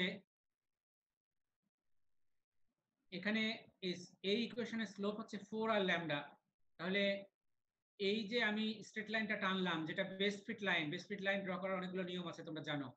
এই লাইনটা কিন্তু সবগুলো ডেটা পয়েন্টের উপর নির্ভরশীল। এটা এক ধরনের অ্যাভারেজ। এটা 2 নাম্বার কারণ যে আমি একটা অ্যাভারেজ করলাম, কিন্তু এটাকে আমরা স্মার্ট অ্যাভারেজ বলছি। কেন স্মার্ট বলছি একটু পরে বলবো। আচ্ছা, এখন এই স্ট্রেট লাইনে যদি আমরা স্লোপ নেই, যেটা dy বাই dx বের করতে পারবো ইকুয়েশনে যেটা লেখা আছে, তাহলেই কিন্তু আমি 4 আর ল্যামডা পেয়ে যাব। এখন আমাকে যদি রেডিয়াস অফ কার্ভেচার বলে দেওয়া হয়, আমি ল্যামডা পাবো স্লোপ থেকে, অথবা ল্যামডা যদি বলে দেওয়া হয় বড় হাতের আর পাবো, অথবা রেডিয়াস অফ কার্ভেচার বলে দিলে আননোন মনোটোনিক সোর্সে ল্যামডা পাবো। আচ্ছা, এটাকে স্মার্ট এভারেজ কেন বলছি, কেন আমরা গ্রাফিক্যাল মেথডে করছি, তার আরেকটা কারণ আছে। আমরা জানি যখন আমরা রিডিং নেই তখন 2 ধরনের এরর তার সাথে থাকতে পারে। একটা হচ্ছে ইনস্ট্রুমেন্টাল এরর আর একটা হচ্ছে হিউম্যান এরর। যন্ত্রপাতির ত্রুটির কারণে ভুল হতে পারে, অথবা আমরা রিডিং নিতে গিয়ে কিছু নিতে তৈরি করতে পারি তার সাথে, অথবা এই দুইটাই একসাথে থাকতে পারে। তো এই এরর থাকার ফলে 3 নাম্বার ডেটা পয়েন্টটা যেটা দেখছো, যে হলুদ কালার দিয়ে বোঝানো হয়েছে তোমাদের, এই স্ট্রেট লাইনের উপরে আশেপাশে না থেকে অনেক দূরে হয়েছে। এখন কিন্তু আমি এই গ্রাফ দেখেই বুঝতে পারছি যে এইটার সাথে অনেক বড় ধরনের এরর ইনভলভ হয়েছে। তো আমি যদি আগে যেভাবে বলছিলাম আগের স্লাইডে, যে 2টা ডেটা পয়েন্ট থেকে রেজাল্ট বের করতাম, মনে করতাম তার মধ্যে একটা ডেটা পয়েন্ট এইটা যেটা হলুদ কালার দিয়ে দেখানো হয়েছে, তাহলে কিন্তু আমার উত্তরটা অনেক বড় ধরনের ভুল হয়ে যেত। আর এইভাবে আমি যদি গ্রাফে প্লট করি, আমি দেখতে পাচ্ছি যে এর সাথে বড় ধরনের এরর ইনভলভ। কাজেই এই বেস্ট ফিট লাইন ড্র করার সময় আমি এই ডাটাটা কিন্তু কনসিডার করব না। এটা আমি ডাটাতে দেখাই দিব ঠিকই গ্রাফের উপরে, কিন্তু এই স্ট্রেট লাইন ড্র করার সময় আমি মনে মনে ধরে নিব যে এই ডাটাটা এখানে নাই। তাহলে এখানে আমি কি করতে পারলাম, ডেটা এলিমিনেট করতে পারলাম। আমি অনেকগুলো ডেটা নিয়েছি, 7টা 8টা এলিমিনেট করতে পারলাম। এটা হচ্ছে এলিমিনেট, কিন্তু ব্লাইন্ড এলিমিনেট না, স্মার্ট এলিমিনেট। তাহলে এই স্ট্রেট লাইনটা আমি টানলাম, বেস্ট ফিট লাইনটা টানলাম এই ডাটাটা এলিমিনেট করে। তাহলে এই জন্য এই স্ট্রেট লাইনটাকে আমি বলছি স্মার্ট এভারেজ। তাহলে এখান থেকে যে স্লোপটা পাবো সেটা সবগুলো ডেটা পয়েন্টের উপর নির্ভরশীল, এবং এই স্লোপটা থেকে আমরা আইদার রেডিয়াস অফ কার্ভেচার অথবা ল্যামডা মেজার করতে পারবো। বলো, তোমার প্রশ্ন থাকলে বলো।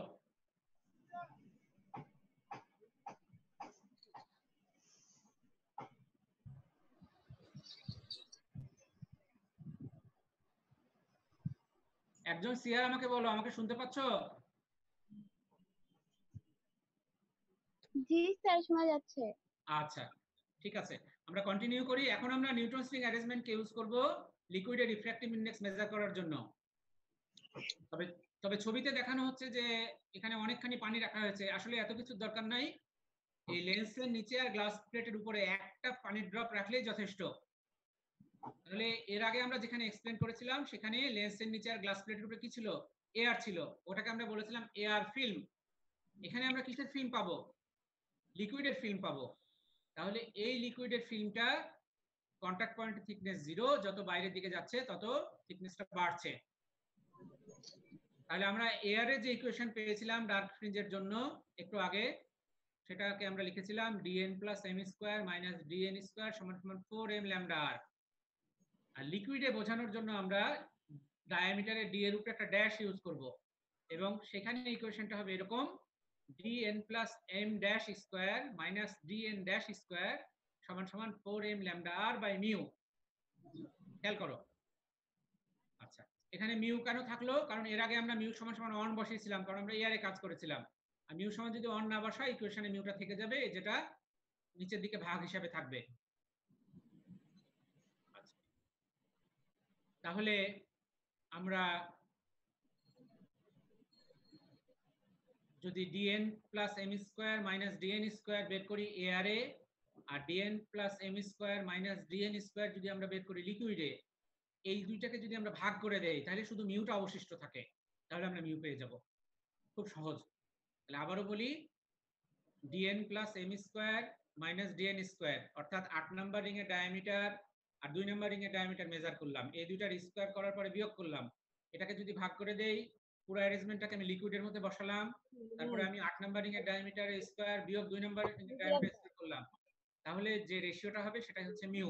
ব্যাটারি নষ্ট হয়েছে আমার তো খাওয়া পড়ে না তোমার পেঁপেও আছে সব পেঁপে রাজি করুন যাইতে করুন তোমরা কথা বলো না, তোমাদের মাইক্রোফোন বন্ধ বন্ধ করো।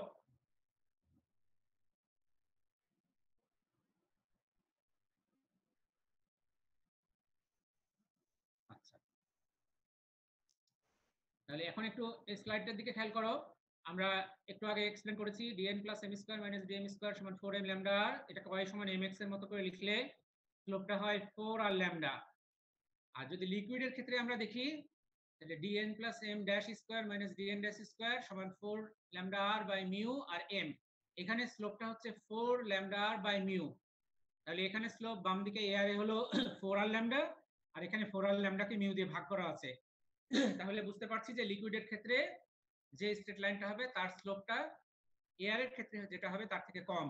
তাহলে আমরা যদি গ্রাফে প্লট করি ডায়ামিটার স্কয়ার আর রিং নাম্বার, এয়ার এর জন্য যে স্ট্রেট লাইনটা হবে সেটা হবে খাড়া, আর লিকুইডের জন্যটা হবে তার তুলনায় এই নিচের এক্স অ্যাক্সিসের সাথে প্যারালাল বেশি, তাই তো, যেহেতু এটাকে মিউ দিয়ে ভাগ করা আছে।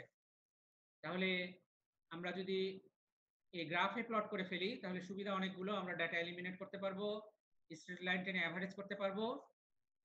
এখন আমরা এই গ্রাফ থেকে আমরা দেখতে পাচ্ছি যে উপরেরটা স্লোপ হচ্ছে এ বি ভাগ এই নিচের অংশটুকু, আর লিকুইডের ক্ষেত্রে স্লোপ হচ্ছে a dash B dash by নিচের অংশটুকু। এই দুইটা স্লোপকে যদি ভাগ করে দেই, অর্থাৎ এয়ার এর ক্ষেত্রে যে স্লোপ আর লিকুইডের ক্ষেত্রে যে স্লোপ, তাহলে যে রেশিওটা হবে সেটাই কিন্তু মিউ। আসলে নিচের অংশটাও আমাদের মেজার করার দরকার নাই, শুধু এ বি ভাগ এ ড্যাশ বি ড্যাশ করলেই আমরা খুব সহজেই গ্রাফ থেকে লিকুইডের রিফ্র্যাক্টিভ ইনডেক্স মেজার করে ফেলতে পারবো, খুব সহজ। তাহলে আমরা তিনটা জিনিস বের করতে পারলাম, একটা ল্যামডা, একটা রেডিয়াস অফ কার্ভেচার, আর একটা লিকুইডের রিফ্র্যাক্টিভ ইনডেক্স নিউটন স্প্রিং অ্যারেঞ্জমেন্ট ইউজ করে। এটা আমি এক্সপ্লেন করব না, এটা তোমরা নিজেরা পড়ে নিবে। ট্রান্সমিটেড লাইট ইউজ করে আমরা যদি নিচের দিক থেকে দেখতাম নিউটন স্প্রিং তৈরি করা সম্ভব হতো, তবে এখানে ওই যে একটা কারেকশনের দরকার হয়েছিল অপটিক্যাল পাথ ডিফারেন্সে, সেটা করার দরকার হবে না। এবং তোমরা যে ইকুয়েশন পাবা দেখবা ডার্কনিং এর জন্য জিরো করা যাচ্ছে না, এখানে ব্রাইটের জন্য সেন্ট্রাল লিঙ্ক এর ডায়ামিটার জিরো করা যাচ্ছে। আজ এখান থেকে কনক্লুশনটা হচ্ছে যে সেন্ট্রাল লিঙ্কটা হবে ব্রাইট, এটা একটা মেজর পার্থক্য। আর বাদবাকি কথাবার্তা কাছাকাছি একই। আর এখানে আমরা যে ইকুয়েশন ইউজ করব thin film interference due to transmitted rays, সেই ইকুয়েশন ইউজ করব। আর এর আগেরটাতে আমরা ইউজ করেছি thin film interference due to reflected rays এর ইকুয়েশন। আচ্ছা, আমাদের প্রাত্যহিক জীবনে কিন্তু আমরা ইন্টারফারেন্স দেখি। তোমাকে যদি বলে যে তুমি ইন্টারফারেন্স হয় এটা কি দেখেছো কখনো, অবশ্যই বলবা যে হ্যাঁ দেখেছি। যেমন আমরা সোপ বাবুলে মাল্টিপল কালার দেখি, আমরা ওয়েল ফিল্মে মাল্টিপল কালার দেখি, রাস্তায় পানি পড়ে আছে তার উপরে এক ফোঁটা তেল পড়লে মাল্টিপল কালার আমরা দেখতে পাই, যে ডান দিকে ছবিটা দেখছো। সোপ বাবুলে অনেক রকম কালার দেখা যায়, এগুলো কিন্তু থিন ফিল্ম ইন্টারফারেন্সের এক্সাম্পল। এই ওয়েল ফিল্মের থিকনেস কিন্তু খুবই অল্প, বা সোপ বাবুলের ওয়ালের থিকনেস কিন্তু খুবই অল্প। এই ফিল্মটাই কিন্তু থিন ফিল্ম হিসেবে কাজ করে, যেটা আমরা এতক্ষণ বকবক করলাম। এবং এই থিন ফিল্মটাই কিন্তু কোহেরেন্ট সোর্স তৈরি করে। ঠিক একইভাবে যে হামিংবার্ডের ছবি দেওয়া হচ্ছে, এর এই গলার কাছে বা পেটে বিভিন্ন দিক থেকে তাকালে বিভিন্ন রকম কালার মনে হয়, এটাও কিন্তু ইন্টারফারেন্সের জন্য হয়। এগুলো আমরা প্রাত্যহিক লাইফে কিন্তু দেখি। কাজে আমাকে যদি বলে যে তুমি কি ইন্টারফারেন্স দেখেছো লাইটের, আমি বলবো অবশ্যই দেখেছি। তারপরে এখানে সোপ বাবুলের আরেকটা ছবি দেওয়া আছে, দেখো অনেকগুলো মাল্টিপল কালার তৈরি হয়েছে। এখানে সোপ বাবুলের যে ওয়ালটা সেটার থিকনেস কিন্তু খুবই কম, কারণ ভার্চুয়াল সোর্সগুলোর মধ্যে দূরত্ব খুব অল্প হতে হবে, একটা শর্ত ছিল, তোমাদের মনে আছে নিশ্চয়। আচ্ছা, ডান দিকে যে প্রজাপতির পাখায় অনেক রকম কালার দেখি, এখানেও কিন্তু থিন ফিল্ম ইন্টারফারেন্সের ব্যাপারটা ঘটে। এবং এটার কালার কিন্তু ও যদি একটু পাখাটা ডানে বামে মুভ করায় মাল্টিপল কালার দেখতে পাবো, বা আমি যদি আমার ভিউইং অ্যাঙ্গেল চেঞ্জ করি আমি মাল্টিপল কালার দেখতে পাবো, কারণ লাইটগুলো বিভিন্নভাবে পড়ে ডিফ্র্যাক্টেড হয়, এবং ওই ডিফ্র্যাক্টেড রেগুলাই আবার একটার সাথে একটা ইন্টারফেয়ার করে, বিভিন্নভাবে কনস্ট্রাকটিভ এবং ডিস্ট্রাকটিভ ইন্টারফারেন্স হয়, যার ফলে মাল্টিপল কালার দেখতে পাই। এখানে একটু বলি, ডিস্ট্রাকটিভ মানেই কিন্তু সবসময় অন্ধকার না। আমার যদি মনোক্রোমেটিক সোর্স না হয়, মনে করি একটা সোর্সের মধ্যে ইয়েলো আর রেড কালার আছে, তাহলে এমন ভাবে ডিস্ট্রাকটিভ ইন্টারফারেন্স হলো যে রেডটা হারিয়ে গেল, তখন কিন্তু তুমি ইয়েলো দেখতে পাবা, বা ইয়েলোটা হারিয়ে গেল তখন কিন্তু রেড দেখতে পাবা। কাজেই আমি কনস্ট্রাকটিভ এবং ডিস্ট্রাকটিভ ইন্টারফারেন্সের ফলে কিন্তু মাল্টিপল কালার তৈরি হবে সে সমস্ত ক্ষেত্রে। আর যখন আমি মনোক্রোমাটিক সোর্স ইউজ করব তখন ডিস্ট্রাকটিভ ইন্টারফারেন্স আর কনস্ট্রাকটিভ ইন্টারফারেন্স মানে ওই কালারের লাইট আছে অথবা ওই কালারের লাইট নাই। ডিস্ট্রাকটিভ মানে ডার্ক নাই, আর কনস্ট্রাকটিভ মানে আছে। তাহলে আমরা যদি নিউটন স্ট্রিং এক্সপেরিমেন্টটা করতাম হোয়াইট লাইট দিয়ে, তাহলে কিন্তু এরকম মাল্টিপল কালারের আমি রিং দেখতে পেতাম। আর ডান দিকের ছবিটা রিসেন্টলি একটা পেপার পাবলিশ হয়েছে। এখানে দেখা যাচ্ছে যে আমরা এর আগে ইলেকট্রন বিমের কথা বলেছিলাম, এই রিসার্চাররা করেছে কি পার্টিকেল বিম ইউজ করেছে। ইলেকট্রনের তুলনায় কিন্তু একটা পার্টিকেল অনেক অনেক অনেক গুণ ভারী, এবং ইনারা একটা মলিকুলার ক্লাস্টার মলিকুল ইউজ করেছে যেটা প্রায় 100টা অ্যাটম দিয়ে গঠিত, এবং সেটার জন্য তারা কিন্তু এরকম কি ইন্টারফারেন্স প্যাটার্ন দেখতে পাচ্ছে। তার মানে এখান থেকে বলা যায় যে ওই পার্টিকেলগুলোর চলার পথটা কিন্তু স্ট্রেট লাইন ছিল না, ওয়েভ আকৃতির ছিল। কারণ আমরা জানি ইন্টারফারেন্স প্যাটার্ন যদি কোথাও হয় তার মানে বুঝতে হবে ওখানে ইন্টারফারেন্স হয়েছে। আর ইন্টারফারেন্স কার হয়? ওয়েভের হয়। আচ্ছা, এই ধরনের ইন্টারফারেন্স ফেনোমেনা ইউজ করে কিন্তু আমরা এরকম লিথোগ্রাফি বা এরকম ধরনের ন্যানো স্ট্রাকচার বা রেগুলার স্ট্রাকচার তৈরি করতে পারি, যারা ভবিষ্যতে ফটোনিক ক্রিস্টাল নিয়ে কাজ করবে বা ন্যানো স্ট্রাকচার নিয়ে কাজ করবে। এই ধরনের রেগুলার অ্যারে তৈরি করা সম্ভব, যেটাকে বলছে ইন্টারফারেন্স লিথোগ্রাফি। এটার অনেক অ্যাডভান্টেজ আছে। তাহলে এই চ্যাপ্টারে এই পর্যন্ত কথাবার্তা। এখন তোমাদের প্রশ্ন থাকলে আগে এ সেকশনের যারা আছো তারা প্রশ্ন করো, তারপরে 5 মিনিট পর বি সেকশনের যারা আছো তারা প্রশ্ন করবে, 5 মিনিট পর সি সেকশনের যারা আছো তারা প্রশ্ন করবে। এই সেকশনের ছাত্ররা প্রশ্ন করতে পারো।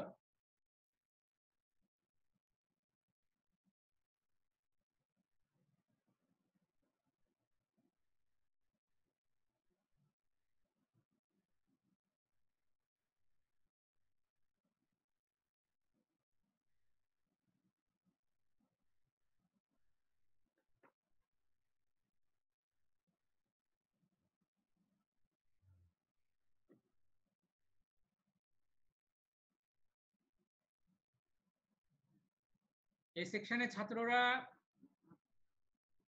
প্রশ্ন করতে পারো। মাইক্রোফোনটা অন করে নাও বা মিউটের উপরে ক্লিক করো, তারপরে প্রশ্ন করতে পারো।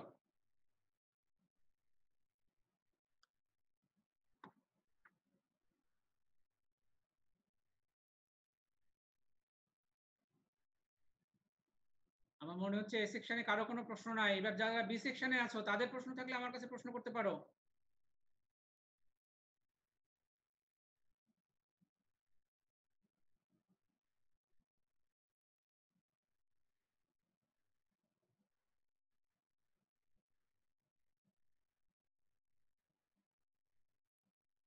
যারা বি সেকশনে আছো তাদের প্রশ্ন থাকলে প্রশ্ন করতে পারো।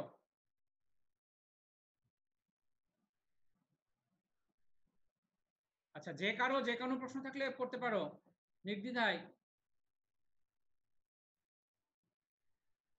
স্যার, বলো। হ্যালো স্যার, হ্যাঁ বলো, আমি আমাদের শুনতে হচ্ছে পাচ্ছি। অনেকেই বই নিয়ে আসি নাই বাসায়। এটা তো তোমাদেরকে স্যার, বই স্লাইডটা আমাদের ম্যানেজ দিয়ে দিলে ভালো হয়, আমরা অনেকে বই বাসায় নিয়ে আসিনি। বই তো তোমাদেরকে দাও, বই তো তোমাদের নিয়ে বাসায় যেতে হবে অনেকে না? স্যার বই নিয়ে আসে। বইপত্র থাকতে হবে তো সাথে। স্যার, স্লাইডটা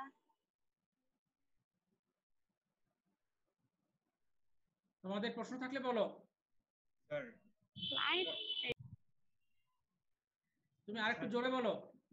স্যার আপনি একটা ইকুয়েশন একটু আগে দেখালেন যে n+1 টাকে আপনি n হিসেবে ধরলেন, মানে ওখানে যেহেতু একটা ইন্টিজার নাম্বার সেটাকে আপনি হচ্ছে n+1 একটা ম্যাথমেটিক্যাল একটা জাস্ট একটা আইডেন্টিটি। তাহলে n যেহেতু আরবিট্রারি নাম্বার, তাহলে n+1 ও যা n ও তাই। স্যার এখন যদি আমাদের কোশ্চেনে যদি বলে যে n = 5, তাহলে কি আমরা ডাইরেক্ট n = 5 ই লিখবো না 5+1 ওটা তো n লিখবো? ল্যামডা হয়ে গেল, n+1 তো থাকলো না, আমরা n ল্যামডা ধরে নিয়ে কাজ করব। Okay sir, thank you sir. হ্যাঁ, কোন বইয়ে প্লাসটা ধরে করেছে, কোন বইয়ে মাইনাসটা ধরে করেছে। ওই যে কারেকশনের জন্য আমরা প্লাস ধরে করলেও ঠিক, মাইনাস ধরে করলেও ঠিক, প্লাস মাইনাস দিয়ে করলেও ঠিক। অর্থাৎ λ/2 পরিমাণ বড় বলাও যে কথা, দুইটার মধ্যে পার্থক্য। λ/2 পরিমাণ ছোট বলাও কিন্তু একই কথা। এই কারণে আচ্ছা, থ্যাংক ইউ স্যার। তোমাদের যে কোনো প্রশ্ন থাকলে আমাকে জিজ্ঞেস করতে পারো নির্দ্বিধায়। স্যার, স্যার নিউটন স্ট্রিং গোল হওয়ার কারণটা একবার বলেন। তোমার কথা আমি শুনতে পাচ্ছি না বাবা, একটু জোরে বলো। স্যার নিউটনস রিং গোল হওয়ার কারণ তুমি এয়ার ফিল্মটার ঠিক কি রকম শেপের এটা একটু চিন্তা করো, তারপরে তুমি উত্তরটা খোঁজার চেষ্টা করো। এয়ার ফিল্মের যে শেপটা সেটা চিন্তা করবা, তারপরে উত্তরটা চিন্তা করবা।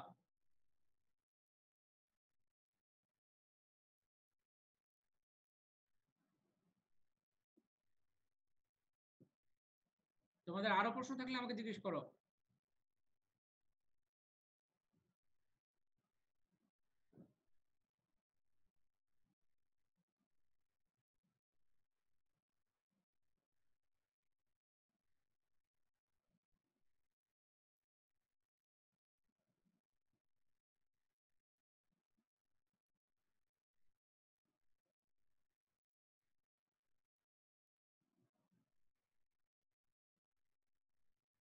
তোমাদের আরো প্রশ্ন থাকলে আমাকে জিজ্ঞেস করো।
তাহলে তোমাদের যদি আর প্রশ্ন না থাকে আজকের মতো এখানে শেষ করি। তোমরা ভালো থাকো, বাসায় থাকো, সাবধানে থাকো।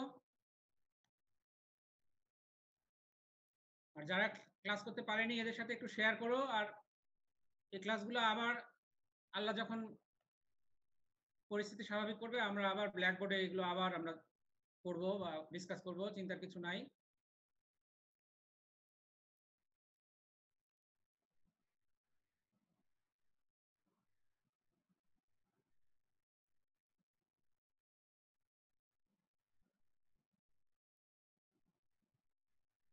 তাহলে আজকে এই পর্যন্তই। সবাইকে আল্লাহ হাফেজ, ভালো থাকো সবাই। আসসালামু আলাইকুম। ওয়ালাইকুম সালাম। আসসালামু আলাইকুম স্যার। ওয়ালাইকুম